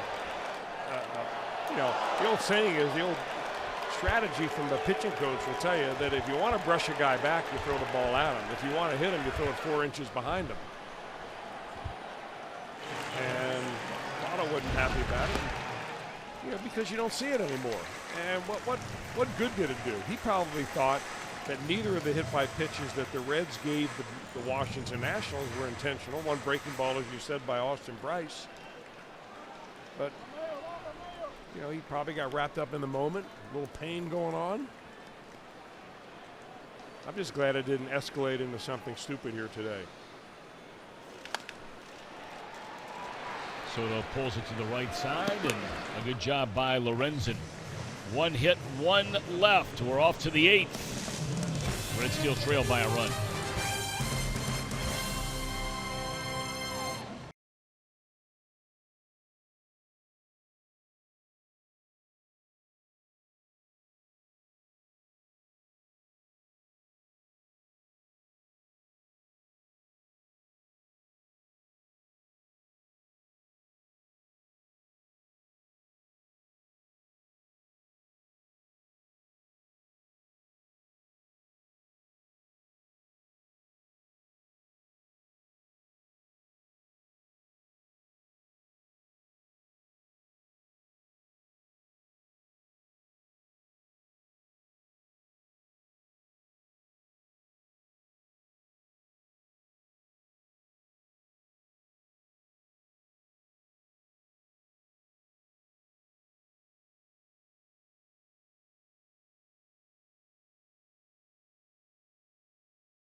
All right, fellas, thank you. I believe the 29 home runs by Carpenter, if I read correctly, a career high.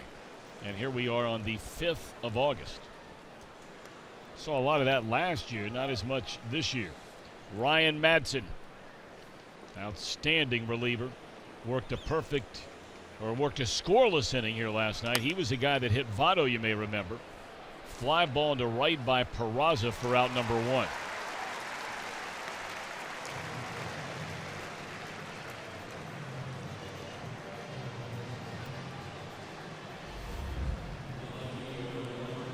Reds have had very good relief work here today. Wandy Peralta retires the only 2 batters that he faced in relief of Castillo, and Lorenzen so far a scoreless 7th inning.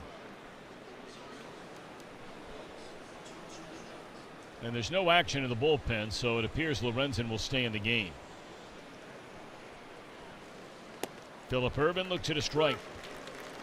Ervin 1 of 3, singled and scored in the 4th inning.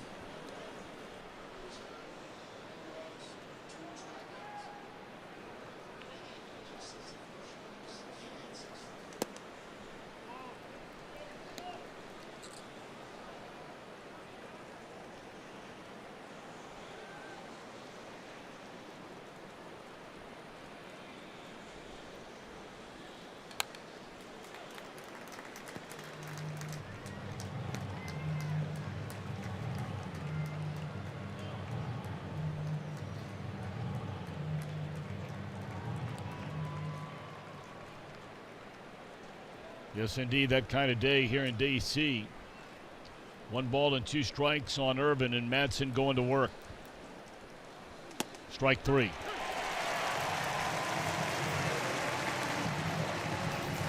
And now a quick message from Miami Valley Gaming.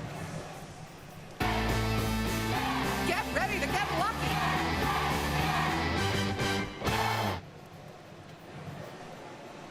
2 up, 2 down for Madsen here in the 8th, and now he'll face Scooter Gennett. 1 for 3 today, a single back in the 4th.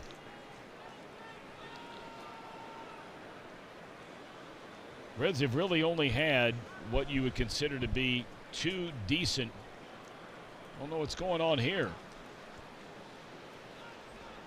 There was some conversation when the home plate umpire is standing on home plate and just kicking dirt around with his feet. There's some kind of conversation going on between the umpire and either the batter or the catcher.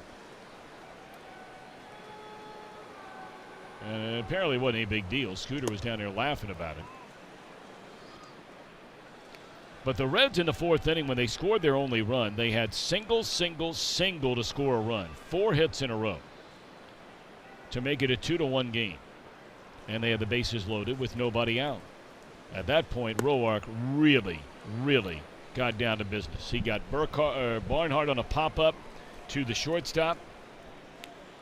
He got Brandon Dixon to strike out swinging. And then it happened to be the ace spot in the batting order, and that, of course, is the pitcher more times than not for the Reds. And though Castillo put it in play, the inning ended on a fly ball to right. The other scoring chance 2 innings prior. 2 on, 1 out. And Roark induced the double play ball. 3-0 to Gennett.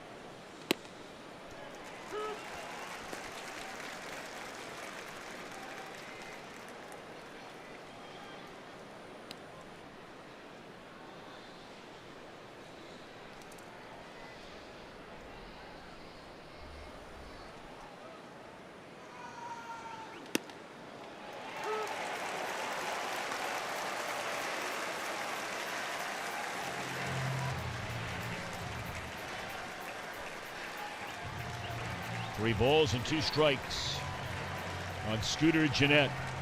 Reds down a run in the 8th. Gennett looking for home run number 18 to tie this thing up.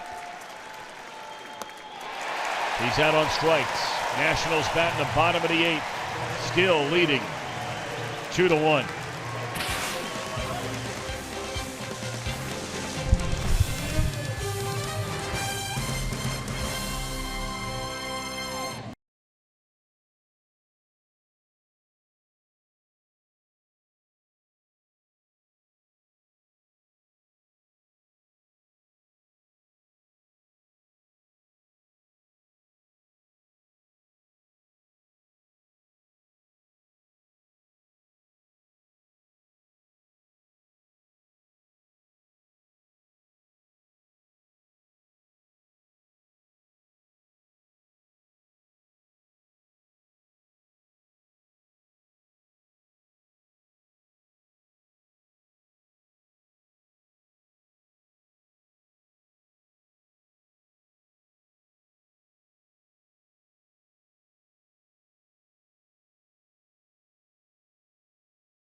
Highlights you'll hear from players before and after the game. Follow along at Fox Sports OH.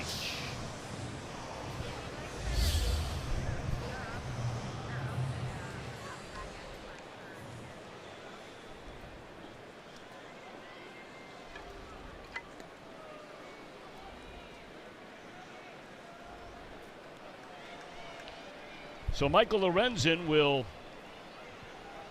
go to the mound for a second straight inning.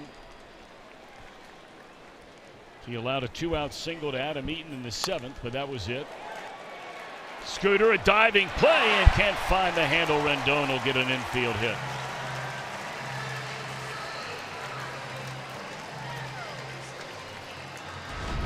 Boy, Jeanette makes a nice play. He's hugging up the middle anyway. Makes a backhanded catch right here. And if, it's a big if, he come up and get a handle on that ball immediately, it might be bang bang at first base. Rendon is probably an average runner down the line. And the first batter reaches, and that means a call to the bullpen for Jim Riggleman. All right, we'll take a break in the action. Back with more in a moment.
Innings. You remember those days, Chris? Oh, yeah. Heavy metal, banging your head on a little air guitar. I've seen Jim Day do that even recently. Except he doesn't have the locks that dude does. Remember that band, Quiet Riot?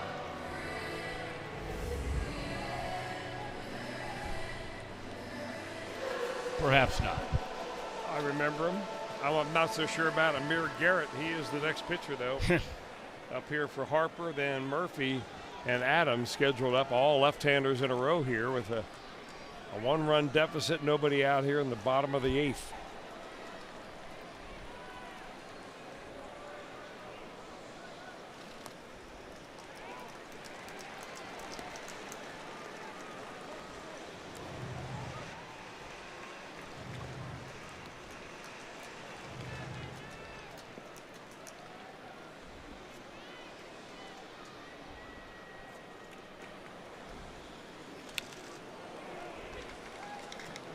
You know, Bryce Harper is one of the most defensively shifted batters in the league.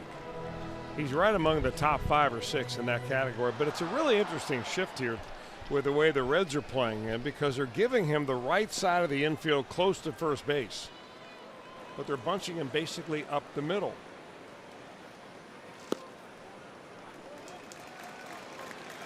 Told you about his power to center field. That's where the majority of his home runs are. Well, not majority, but 10 home runs to center field. That's the most in the major leagues.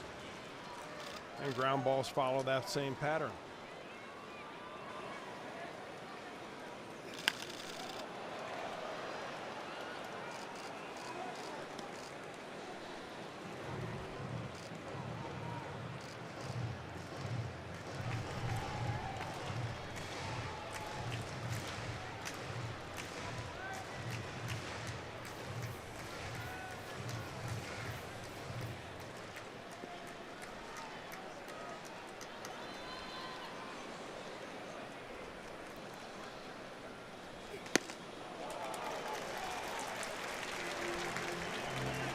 Got to have a strike right here.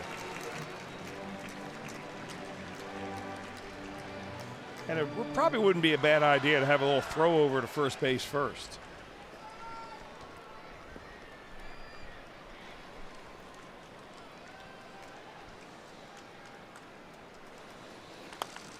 Slow roller to the left side, and Suarez will play to first. That takes care of Harper. On to second goes Rendon.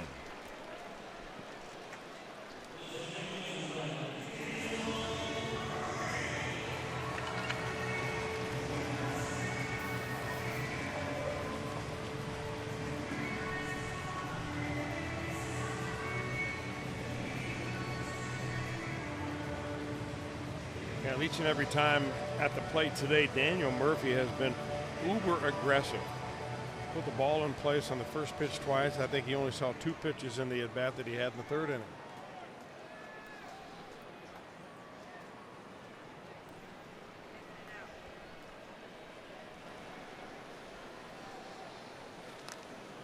Murphy down a strike. If you're looking ahead to the Reds' 9th inning, you have Suarez, Williams, Barnhart. And, of course, the Reds do have Joey Votto still sitting on that bench.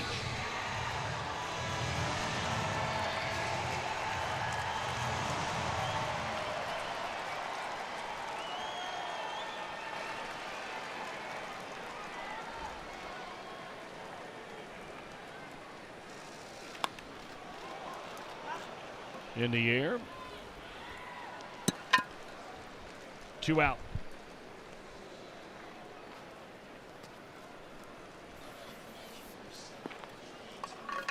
Trey Turner going to be sent up there as a pinch hitter for Matt Adams, right-handed batter.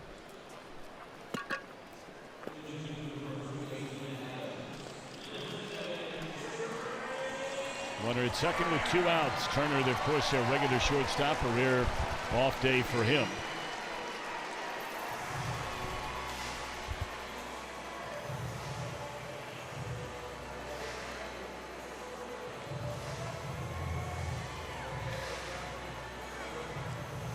And they will intentionally walk him. So the intentional walk.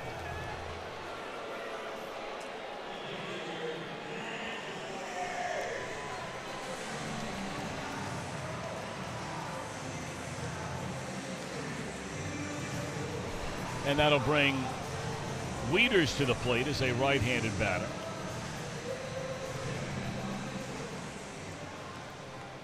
So now Wieters hit the ball very hard twice as a lefty today. A home run and a line out to the track and center. Then struck out batting right-handed against Wandy Peralta's last trip, ending the 6th inning.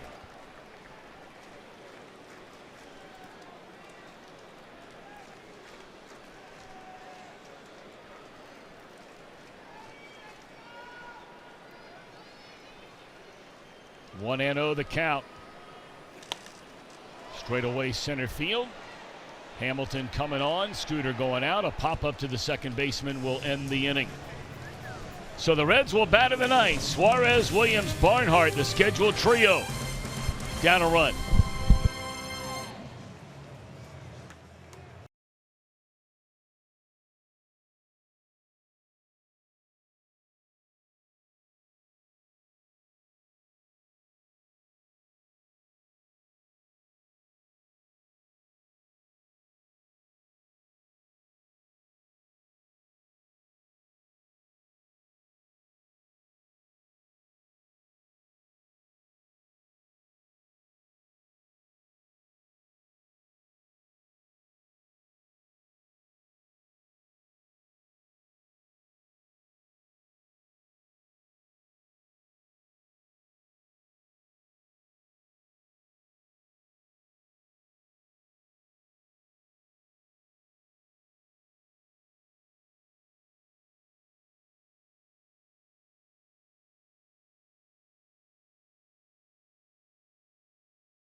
country singer Jake Owen will be performing a live concert from the field on Saturday, August the 11th. Everyone with a ticket to the Reds game will have a chance to enjoy this great show and one of country music's hottest acts. So purchase your tickets now. Go to Reds.com.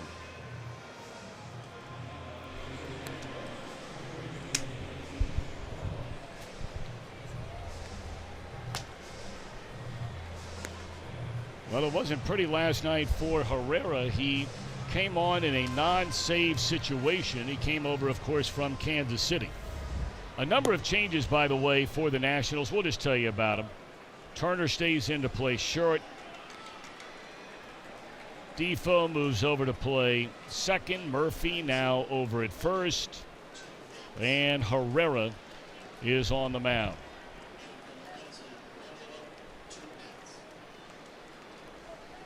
Excellent work by Amir Garrett. Getting 3 outs, 1 intentional walk, no hits.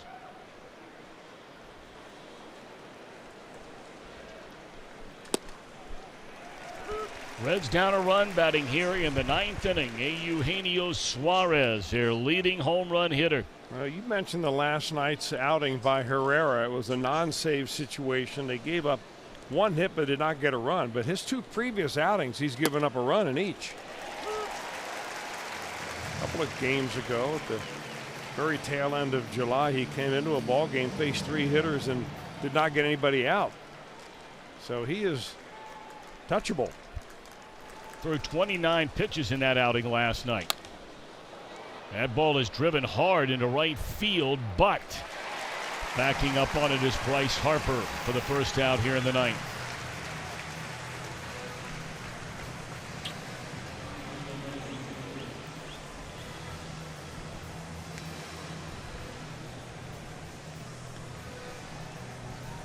Now this is kind of interesting, Tom, and not as much as that you've got Mason Williams in the batter's box, but in the on-deck circle, you'd expect to see Joey Votto prowling around down there. We see Tucker Barnhart, scheduled hitter.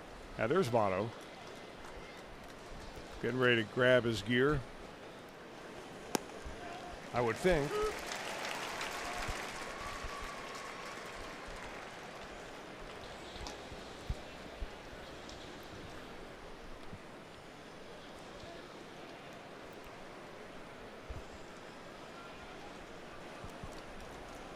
Well, Jim Day made the comment in between innings, stopping up here in the booth, that even though Jim Riggleman had made the point that he had talked about long before the team got to Washington, that he was going to get a day off today, that clearly Votto was still in a great deal of pain after getting hit by that pitch here last night.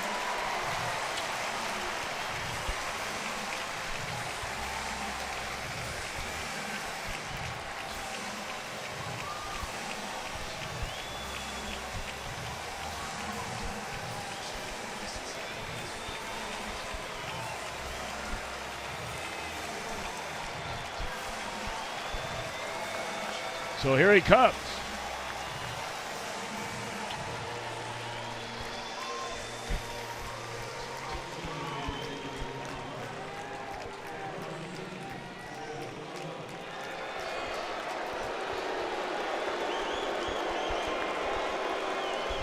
Well, you heard the reception from the crowd here upon the announcement of Votto. Roark is the pitcher of record for the Nationals. Castillo pitched into the 6th inning today, allowed only 2 runs. He would be the pitcher of record for the Reds.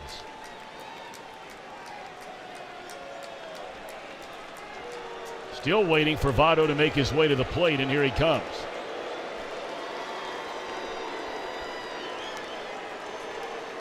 Rather dramatic entrance up to the batter's box for Joseph Votto.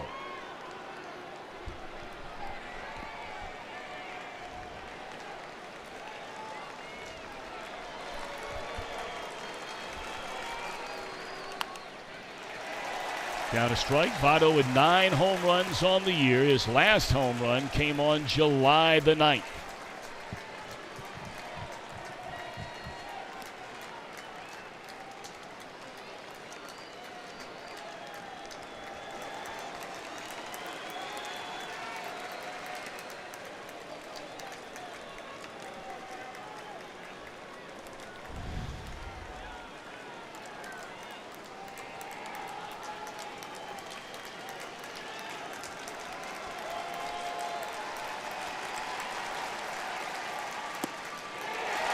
1 ball and 2 strikes to Votto.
Strike 3 called. That's the old ball game.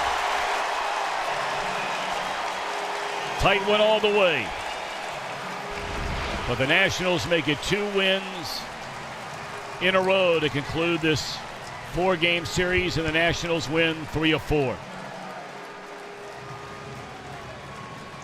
Not sure if Votto agreed with that call, but strike 3 is the call, and 2-1 is our final score. We'll be back with more in a moment.